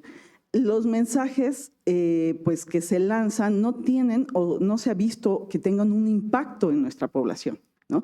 Entonces, yo sobre esto reflexiono mucho en el sentido de que no puede ser, por un lado, un único mensaje, porque tenemos un matiz, una variedad de población a nivel nacional con problemáticas sociales, económicas, de base antropológica diferente, que tendrían que ser muchos diferentes mensajes que llegaran a diferentes condiciones de la población.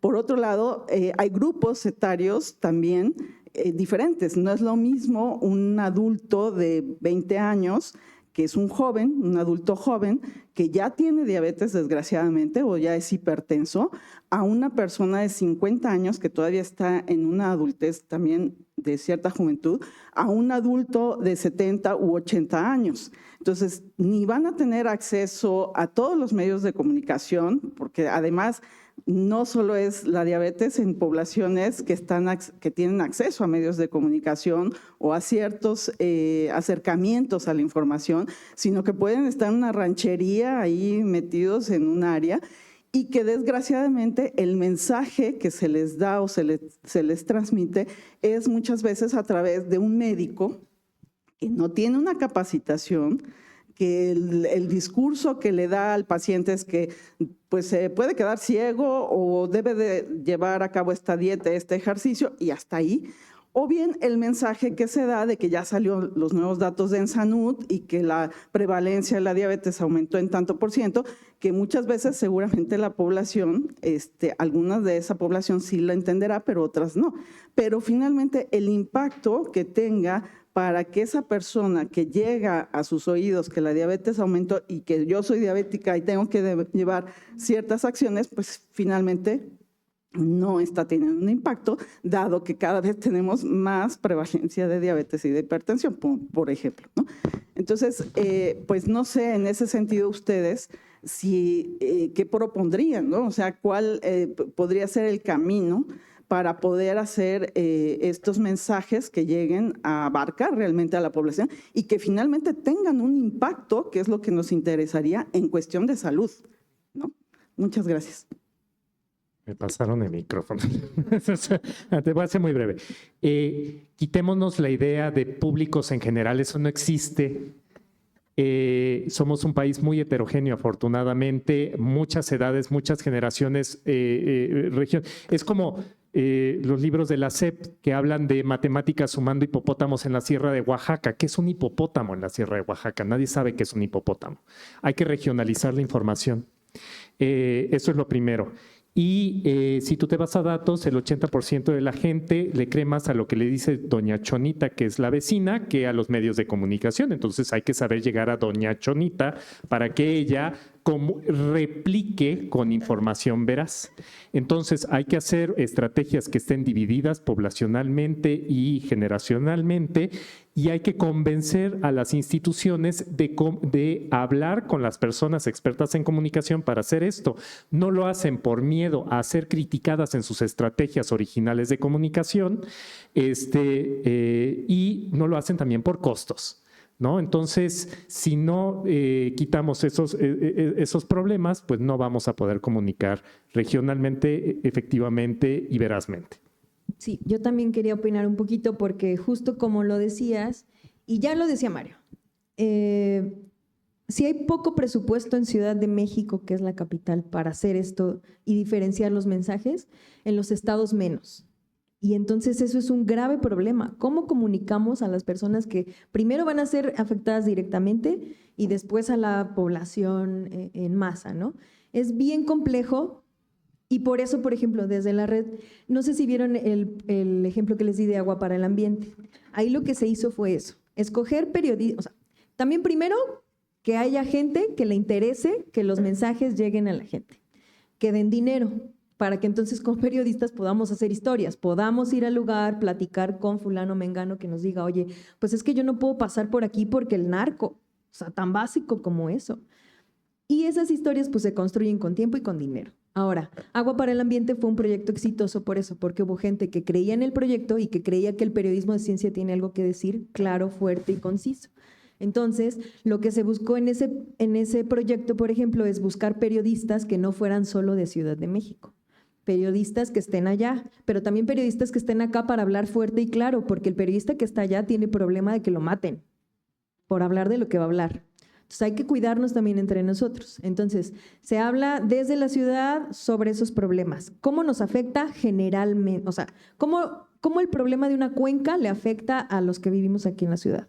Un mensaje. Otro mensaje es cómo le afecta a la gente que vive directamente ahí. Ahora, ¿cómo afecta al medio ambiente? No a las personas como tal, al medio ambiente. Ahora, ¿cómo afecta esto a futuro? Pero ¿cómo va a afectar a mi día a día? ¿Sabes? Sí, es como buscar este tipo de mensajes que sean de diferentes áreas, de diferentes índoles, como bien lo señalas, pero el problema es que no hay confianza o bueno, no sé, todavía no se ve como una herramienta clave para cambiar mentes. Entonces, lo que hacemos es hacer proyectos como estos, como Agua para el Ambiente, ojalá que se reproduzcan, porque además de ese proyecto salió metodología, imagínate, o sea, esto ya va a ser replicable, va a quedar por escrito cómo hacer un proyecto de esta naturaleza, de cuencas, pero también de diabetes, ¿por qué no? ¿Por qué no de la diversidad de temas que te imagines? Y creo que por eso estamos aquí, para los que sí hacemos comunicación, que sí creemos en ella y que vamos a buscar dinero como sea, como sea. No. Con buenos métodos, o sea, que vamos a buscar dinero para que la gente crea, pero con evidencia, ¿no? La evidencia que, por ejemplo, nosotros vamos a presentar es Agua para el Ambiente. En unos días vamos a tener unos números que a mí me impresionan, porque es guau a la cantidad de gente que hemos podido llegar si diversificamos el mensaje, como bien lo dices. Si lo hicimos podcast, pero si lo hicimos local, pero si lo hicimos nacional. También no creer que todo sucede aquí y que las cosas que se hacen aquí ya llegó a todo mundo y ya todo mundo se enteró de qué está pasando. No, me parece muy importante el tema que tú reflexionas y me parece que es súper interesante que lo hagamos desde la comunicación, todos desde nuestra trinchera. Muy bien. Y bueno, nada más como agregar que también hay gente que está haciendo investigación en comunicación pública de la ciencia para saber cuáles son los mejores mecanismos, estrategias, contenidos, pues para llegar a ciertos tipos de públicos en particular, ¿no? Entonces también esa es otra cosa que como comunicadores de la ciencia tenemos que entrarle. Digo, no es algo obligatorio, pero quien le quiere entrar está muy padre porque justo como menciona Nelly, son pues metodologías que se quedan pues para poder... Yo sí soy partidario de que no una metodología se aplica nada más así, ya es como una receta de cocina, se tienen que hacer adaptaciones, pero al menos genera un camino hacia cómo o cuál sería la mejor estrategia para poder comunicar. ¿Tenemos otra pregunta ahí atrás? Sí. Hola, Itandewi de La Tejera. Bueno, lo mío en realidad va un poco vinculado con lo que están comentando al final. Yo lo que estoy escuchando, y digo a partir de mi praxis, ¿no? Es que más bien mucho de este ejercicio se hace justo en la práctica. Y entonces, digamos que las dudas siempre están cayendo en la metodología, en la sistematización, en los códigos, en cómo utilizamos los lenguajes, en los polisistemas de comunicación, las multisalidas, etc. Y entonces... ahí para mí viene como lo complejo del asunto, que sería pensar más que comunicación pública de la ciencia primero, y ahí coincido plenamente con Mario, sería producción del conocimiento, porque en realidad también se está produciendo conocimiento en el ejercicio mismo, intentarlo comunicar o transmitir o hacer este ejercicio, ¿no? Esa sería la primera, y cómo lo ven. Y la otra también, de que existen muchos otros códigos dentro de la generación y producción del conocimiento que no solamente pertenecen históricamente a la ciencia o a las ciencias, como son, por ejemplo, las humanidades y las artes. Y entonces, por ejemplo, ahí hay todo un camino también que tiene que ver con la imaginación y con la capacidad también de transmisión, que podría ser también, y que al menos lo estamos viendo haciendo cosas, que llega de manera más polisensible, estéticamente sensible, llámale como quieras, a los sujetos y por lo tanto podemos lograr tal vez algunos vínculos, porque también hay un tema sentipensante, digamos ahí atravesado, que no nada más es validar la información, sino que la gente, los no públicos, se acerquen, les parezca interesante, etcétera. Porque también nos volvemos muy jerárquicos, muy coloniales, muy dominantes y generamos malas prácticas como lo generan los científicos y los académicos, ¿no? Los que no entienden el código están fuera. Y pues no, ¿por qué no hacemos esos códigos amables? ¿Por qué no trabajamos en ellos? Entonces, bueno, esa sería la primera parte, ¿cómo lo ven? Y la segunda, justo, ¿ustedes cómo piensan que pueden haber estas nuevas rutas, digamos, de producción del conocimiento o de transmisión del conocimiento o del diálogo del conocimiento con los no públicos, como en prácticas como estas experiencias, por ejemplo, inmersivas, o como las experiencias dialógicas de las que hablaba, por ejemplo, Mario, con todo el tema del 1 a 1 o las no coloniales, pero que al final también quedan en duda algunos de los resultados porque justo los científicos no lo validan de pronto o dicen que no son suficientes y entonces se queda como algo pequeñito, ¿no? Chiquito. O en el caso del periodismo de ciencia, pues es lamentable que tenemos también comunicadores que no son científicos, pero tampoco hacen la tarea de conocer el lenguaje de la ciencia o de las humanidades y entonces transmiten como si fuera así bien fácil. O de los científicos que se creen que pueden divulgar y lo único que hacen es hacerlo más fácil y entonces nos ven siempre como pues es chafa, ¿no? Entonces, por ahí sería un poco como lo ven. Yo sé que estoy soltando muchos hilos. Y la última para México. Yo creo que hay algo ahí que es como muy creativo, que son un montón de territorios donde no estamos accionando absolutamente nada, que no solamente son las instituciones formales, sino las callejeras. Hay otros territorios de acción, digamos, que muchos ni siquiera los contemplan, los mercados públicos, las plazas, o sea, el crear espacio público para la divulgación, la difusión, el diálogo constante y con eso, pues sí, la ciudadanización del conocimiento, ¿no? O sea, hacer política con el conocimiento. Entonces, bueno, por ahí sería un poco. Gracias. A ver, sí a todo lo que dijiste. O sea, no tengamos miedo a las humanidades al azar, nada más enriquecen verdaderamente. Ese diálogo no lo estamos teniendo de cómo divulgar las humanidades en conjunto con las ciencias. Acabamos de estar en el Congreso Nacional de la Divulgación de la Ciencia y la Técnica de la SOMEDICIT en Tabasco. También hay ahí un bagaje divulgativo colonial que ya dije, pero uno de los temas que hubo ahí fue cómo comunicamos las humanidades y es un tema, porque venimos hablando 60, 70 años de cómo divulgar las ciencias y apenas estamos hablando de las humanidades. Entonces ese es un terreno por explorar. Me lo pusieron en bandeja de plata, perdón. No tengamos miedo a lo chiquito, no es el tamaño, es cómo lo usas.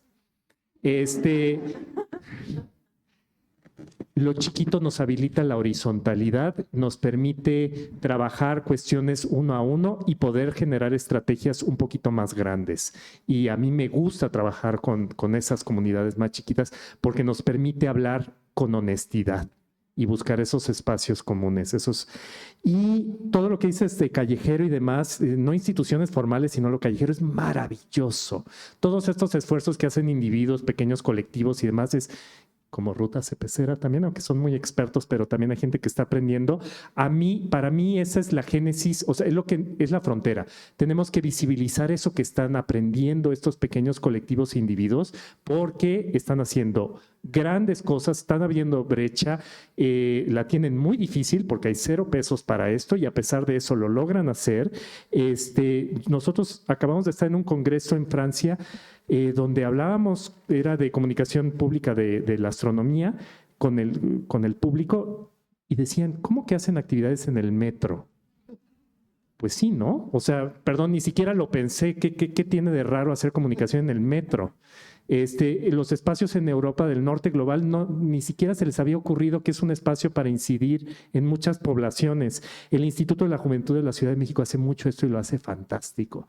Entonces, volteemos a ver estos ejercicios que son de barrio, en mercados y demás, porque yo creo que ahí hay muchas respuestas muy valiosas. Sí, a todo también. Ajá, sí. Es que justo me estaba pensando en que estábamos platicando hace un ratito de la experiencia del eclipse en abril, ¿no? Por ejemplo, es que se está pasando, es que no esté pasando, realmente pasa. No sé ustedes dónde estuvieron en abril en el eclipse, pero espero que hayan estado en un lugar bonito para ver el fenómeno. Pero hubo de todo, hubo todo. Fue el pretexto para hacer experimentos, para hacer un montón de cosas. Hubo experiencias masivas. Mario me contaba que estuvieron en Mazatlán. En Mazatlán fue un gentío gigantesco y hubo quienes estuvieron en comunidades muy chiquitas en las escuelas peleando contra el sistema educativo, en donde muchas secretarías estatales les dijeron no manden a sus hijos a la escuela porque va a haber un eclipse, pero maestros que en sus lugares de trabajo estaban haciendo su propio esfuerzo para hacer la comunicación del eclipse.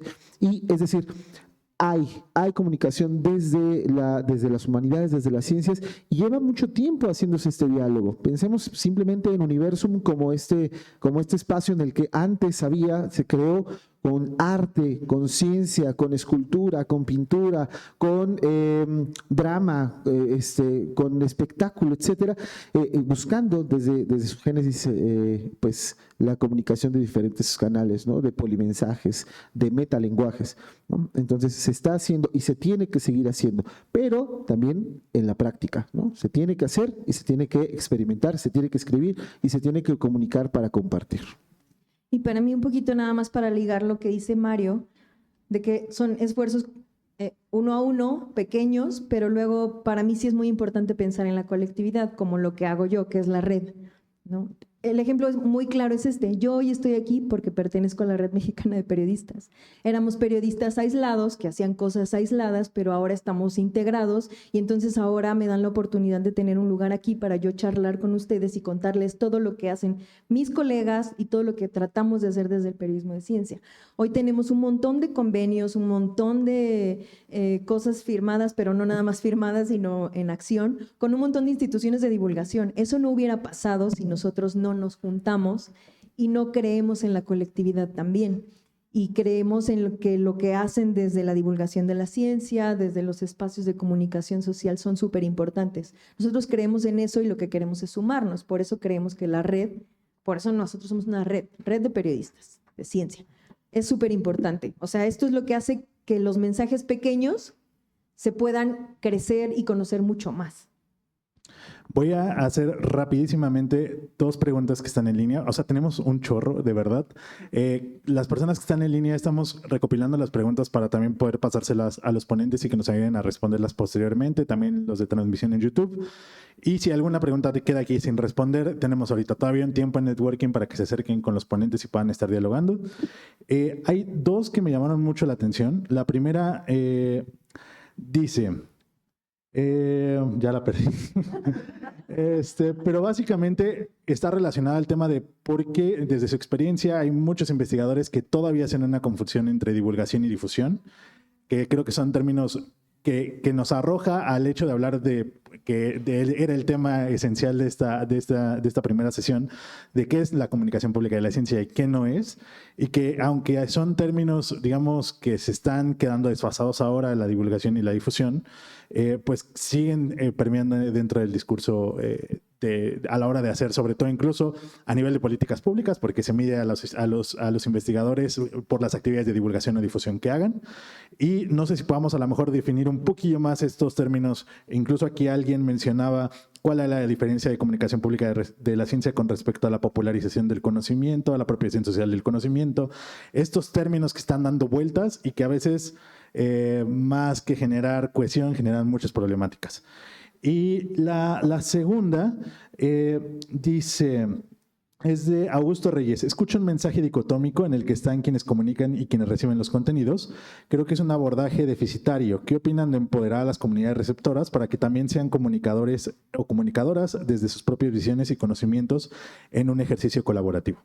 Yo nada más quisiera cerrar esto mencionando, como ahora todo lo que dijeron, y que me gustaría que estemos en esa posición durante todo este coloquio, que creo que una de las herramientas más importantes para ser comunicadores de la ciencia es el tema de la humildad y saber que a lo mejor si aprendimos que era la divulgación o la difusión, pues tengamos esta mente abierta a hacer estos cambios, estas adaptaciones, e incluso darle el giro completo a las formas, a los contenidos o lo que estemos haciendo para comunicar ciencia. Entonces les dejo ahora sí el micrófono. No sé quién quiere iniciar. Sí. están familiarizados con el término difusión en física. ¿Sí? Entonces, agarras una gotita de un colorante y la tiras en agua que no tiene colorante y entonces hay una diferencia en la cantidad de energía y de soluto y entonces se empieza a difundir. Ajá. Y cuando empecé la charla puse mi salvajada esa y empecé con un ¿sabías qué? Completamente a propósito y tramposamente, porque ese es un modelo deficitario. Porque empezamos con un ¿sabías qué? Pensando en que el que está del otro lado no sabía. Y ahorita acabo de hacer una pregunta exactamente con la misma idea. ¿Saben lo que es la difusión en términos de física? Y entonces alguien dice sí, y otros así, ¿quién sabe? Pues no, porque no tienen por qué saberlo, ¿no? Y yo tampoco tendría por qué saberlo. El asunto es que el modelo deficitario pues es el más sencillo. Es decir, nosotros sabemos, ustedes no saben, entonces pues ahora vamos a llenar, vamos a poner más soluto en otro lado, vamos a difundirlo en lugar de emparejarlo, ¿no? Y entonces, ciertamente, también empecé con esta idea, ¿no? Yo me formé como divulgador y ahorita estamos transitando a un nuevo modelo de comunicación pública de la ciencia y nos toca ser reflexivos en nuestra propia labor para ver qué se está haciendo en otros lugares y qué podemos seguir aprendiendo y qué tenemos que reaprender y qué tenemos que cambiar en nuestras praxis, ¿no? Entonces, justamente, pues necesitamos hacer esa reflexión y qué bueno que estemos haciendo esa reflexión. Bueno, para mí creo que es importante también señalar que no nos debemos enfrascar en qué es difusión, qué es divulgación, qué es periodismo, que ciertamente hay diferencias y creo que este es el foro para identificar estas diferencias, no para dividirnos, sino para ver cómo logramos herramientas para cada una de estas áreas, que al final lo que van a hacer es sumar para poder transmitir los mensajes a la población en general. Creo que sí va a ser muy importante, al menos desde mi punto de vista, sí existe la divulgación, la comunicación, el periodismo, todo eso con sus características propias, sí, no para dividir, sino para ver qué elementos necesitamos ya en la práctica y facilitarnos las cosas, no tanto como para discutir el término y no, te estás equivocando, eso no es difundir, o eso es difundir, pero periodismo es otra cosa. Y no, o sea, ¿sabes? Como que si nos enfrascamos en esto no vamos a llegar a ningún lado. Lo que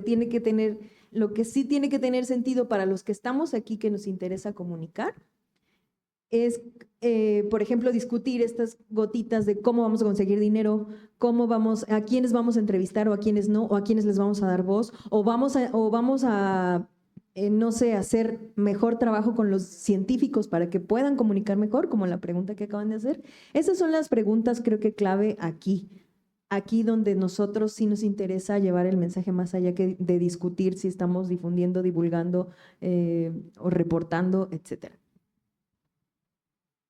Primero, para quienes nos ven, Tabasco no dije que se hace divulgación colonial en Tabasco. Hubo ejercicios coloniales en el Congreso.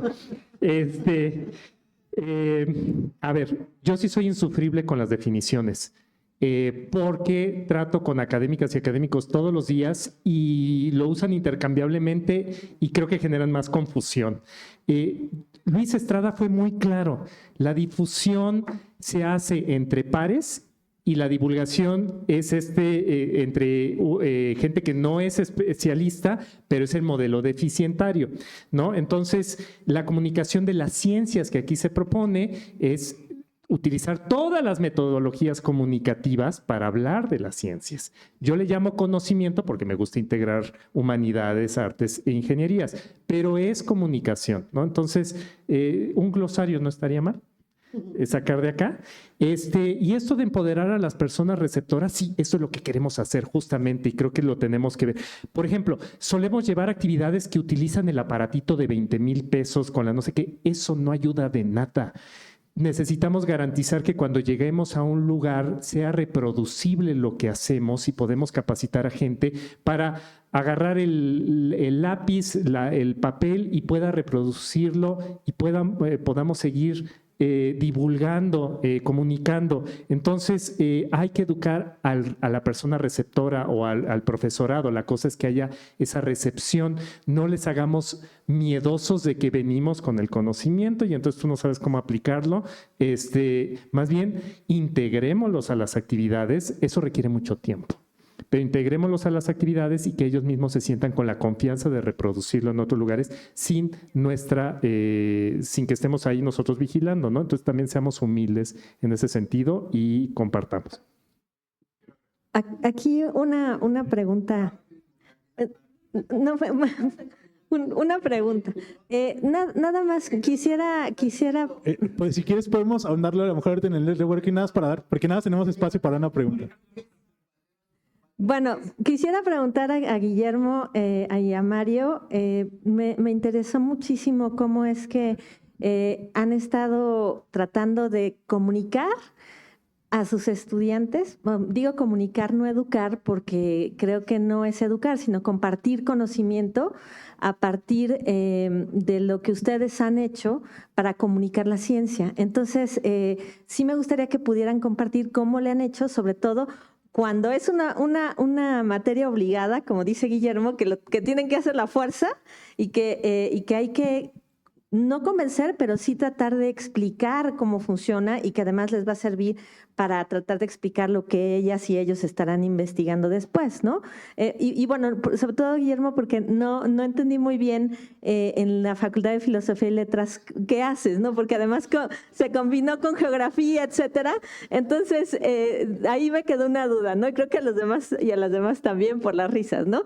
Y bueno, a Mario, hola Mario, ya nos conocemos, pero bueno, me gustaría mucho que pudieras compartir la experiencia que has tenido en la UAM, porque como bien dices, en las universidades y en los centros de investigación es muy difícil esta tarea de comunicar la ciencia y además, como bien decía Nelly, a veces esas áreas están peleadas porque el periodista dice, híjole, ya me mandaron el boletín de prensa, qué flojera, quieren que escriba exactamente lo que me están diciendo de su científico, científica y lo que está investigando, pero cuando quiero ir a entrevistarle no me dan acceso. Entonces, esas cosas también son interesantes de conocer. Me gustaría que pudieran compartir. Gracias.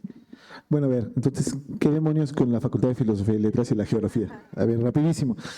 Yo soy geógrafo y mis colegas y yo tenemos una ventaja para la comunicación pública de la ciencia que a veces no ven. La geografía es una ciencia muy integradora, es una ciencia muy holística.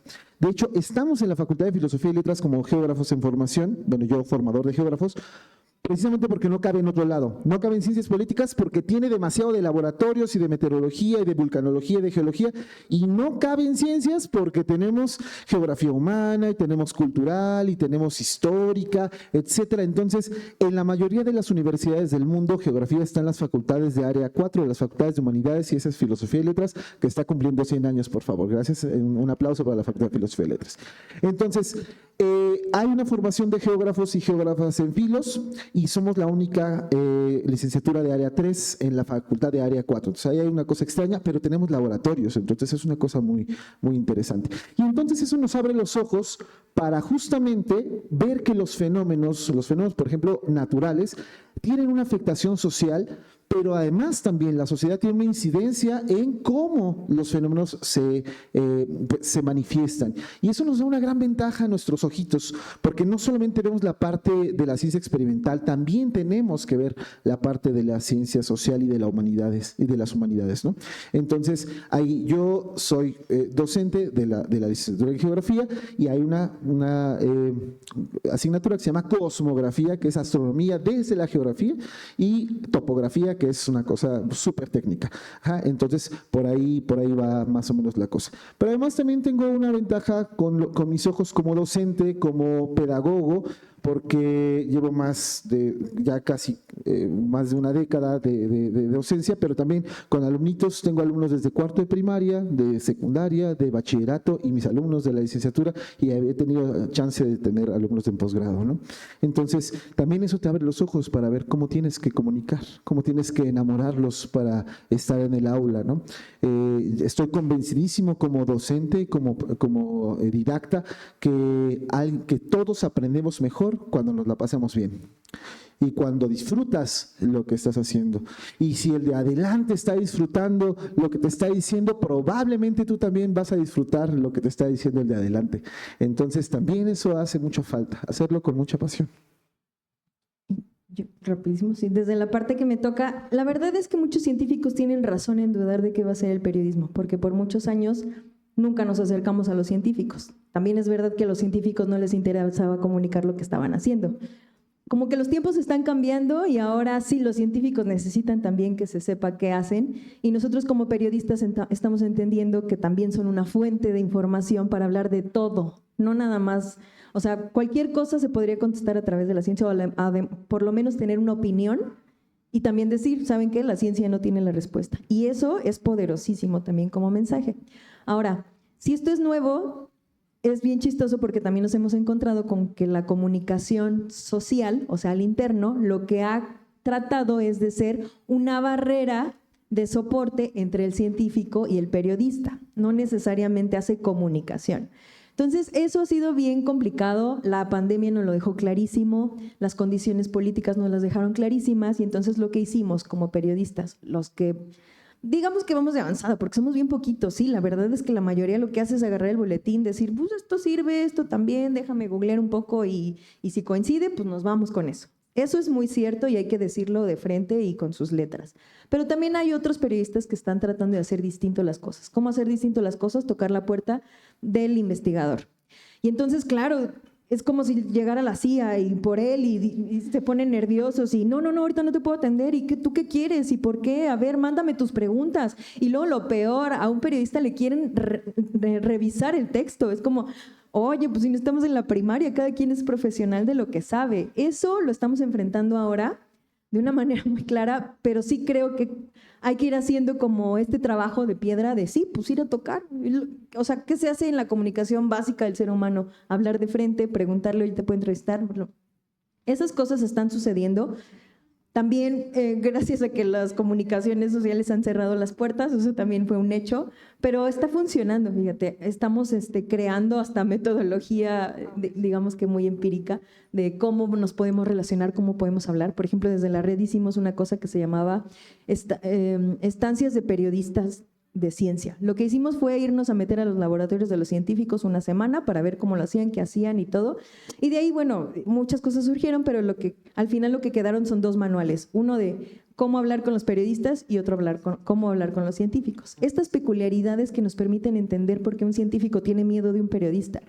Y estas peculiaridades que le permiten pues a los científicos entender la labor del científico y por qué somos tan incisivos de que necesitamos su respuesta hoy, no mañana, no pasado, no en un mes, no te puedo mandar las preguntas, no puedes revisar mi texto porque yo soy el profesional de la comunicación. Esas cosas van generando, pues primero confusión, pero si tenemos un manualito, si nos vamos enfrentando y ya tu colega, bueno, de repente dices, oye, mi colega ya sale en todos los medios y súper bien y ya está junto a sus puntos y no sé qué, pues yo voy a hacer lo mismo y le pregunto, es como, pues es que mira, hay una periodista que esto y no te tergiversa nada, no sé qué, bueno, y ella pertenece a tal comunidad, pues entonces ahí debe haber, él también pertenece, pues con él sí, ¿no? Y es como irnos haciendo grandes para que esa barrera se elimine un poco. No sé, falta mucho, ¿eh? A ver, tratando de contestar tus preguntas. Yo ya no soy docente, soy administrativo en la universidad, pero lo fui en la Universidad de California. Y entonces tratar de mostrar por qué comunicar efectivamente es bueno para todas y para todos, enciende ciertas llamas en el estudiantado. Eso sería practicar con el ejemplo. E invitarles, porque siempre la divulgación la he hecho de lado en esos espacios, invitarles a las actividades para que aprendan, para quien tiene ese interés. Ahora, yo sí trabajo mucho con darte como el esqueleto y acomoda los órganos. O sea, te aviento al ruedo y acomoda los órganos. Ya después nos vemos y te voy a decir que el apéndice no va ahí, ¿no?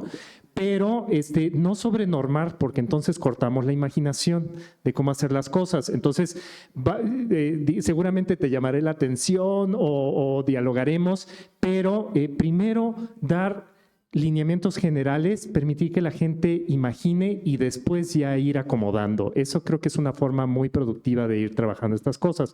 Ahora, en la UAM, sí decirte, digamos, yo soy Puma, yo soy de la UNAM, pero en la UAM yo encontré un espacio donde hay una vocación de incidencia social que hace todo mucho más distinto. No estamos en los institutos de la Torre de Marfil de la UNAM, La gente está muy dispuesta a incidir en comunidades, es maravilloso. El rector general me ha dado a mí la libertad de hacer lo que queramos en beneficio de la comunidad. Todo lo que hemos querido hacer incluyente, porque trabajamos con personas ciegas, sordas, de la diversidad sexogenérica. Así de, doctor, ¿vamos a tener gente trans haciendo show de drag en la Rectoría General? Sí. No hay un no, no hay un solo no. Y eso yo lo agradezco. Y nos permitió contratar a la gente que yo quería contratar, y mi equipo de trabajo, que si me está viendo, es espectacular. Trabajan magnífico, pero hay que tener esas confianzas de las personas directivas y estamos dando asesorías para quienes quieren generar estos espacios en sus universidades. Entonces se pueden acercar a nosotros para hacerlo así, pero sí decirles que no todo es miel sobre hojuelas. O sea, nosotros, por ejemplo, nos falta llegar más al estudiantado. Nuestro lenguaje no termina a ser completamente juvenil, sigue siendo institucional. Hay que romper inercias institucionales en todos lados. Y hay que mostrar que no todo es para la puntitis. Cuesta mucho trabajo. Entonces, pues es un camino que hay que ir recorriendo y pues mejor que haya eso a nada, pero sí hay que tener ciertas sensibilidades para generar esos espacios. Llegamos justo al final, estamos ya en el cierre de preguntas. Les recordamos a las personas que están en línea, porque literal hay como más de 80 preguntas en línea, que bueno, sería imposible pasarlas. Se las vamos a estar dando a los ponentes para que nos ayuden a responder, o al menos tengamos respuestas generales a las preguntas. Y bueno, recordarles aquí que seguramente hay más preguntas. Ahorita vamos a empezar con este tema de este cafecito para poder dialogar entre todos. Y ya nada más para terminar, queremos dos cosas. Uno, que no se muevan de sus lugares, vamos a tomar una fotografía. Y antes de hacer la fotografía, vamos a hacer entrega de las constancias a nuestros panelistas. Le entregamos a Mario de Leo por haber participado como panelista en el primer coloquio de comunicación pública de la ciencia, en la mesa ¿Qué es y quién es la comunicación pública de la ciencia?, realizada el sábado 7 de septiembre de 2024.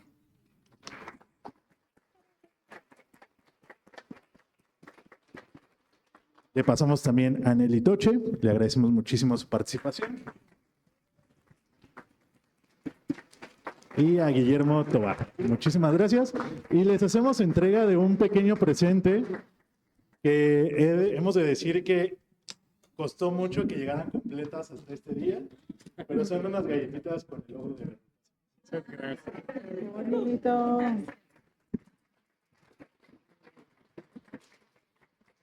Y bueno, le agradecemos muchísimo a nuestros tres panelistas. Y también quiero no terminar esta sesión sin agradecerle a todo el equipo de Ruta Cepecera. Yo estoy aquí ahorita al frente, pero está allá Raúl, están todos los chicos que están acá de este lado. No los voy a mencionar a todos para no alargarnos más, pero me gustaría que les diéramos un fuerte aplauso porque hicieron súper esfuerzo el día de hoy. Bueno,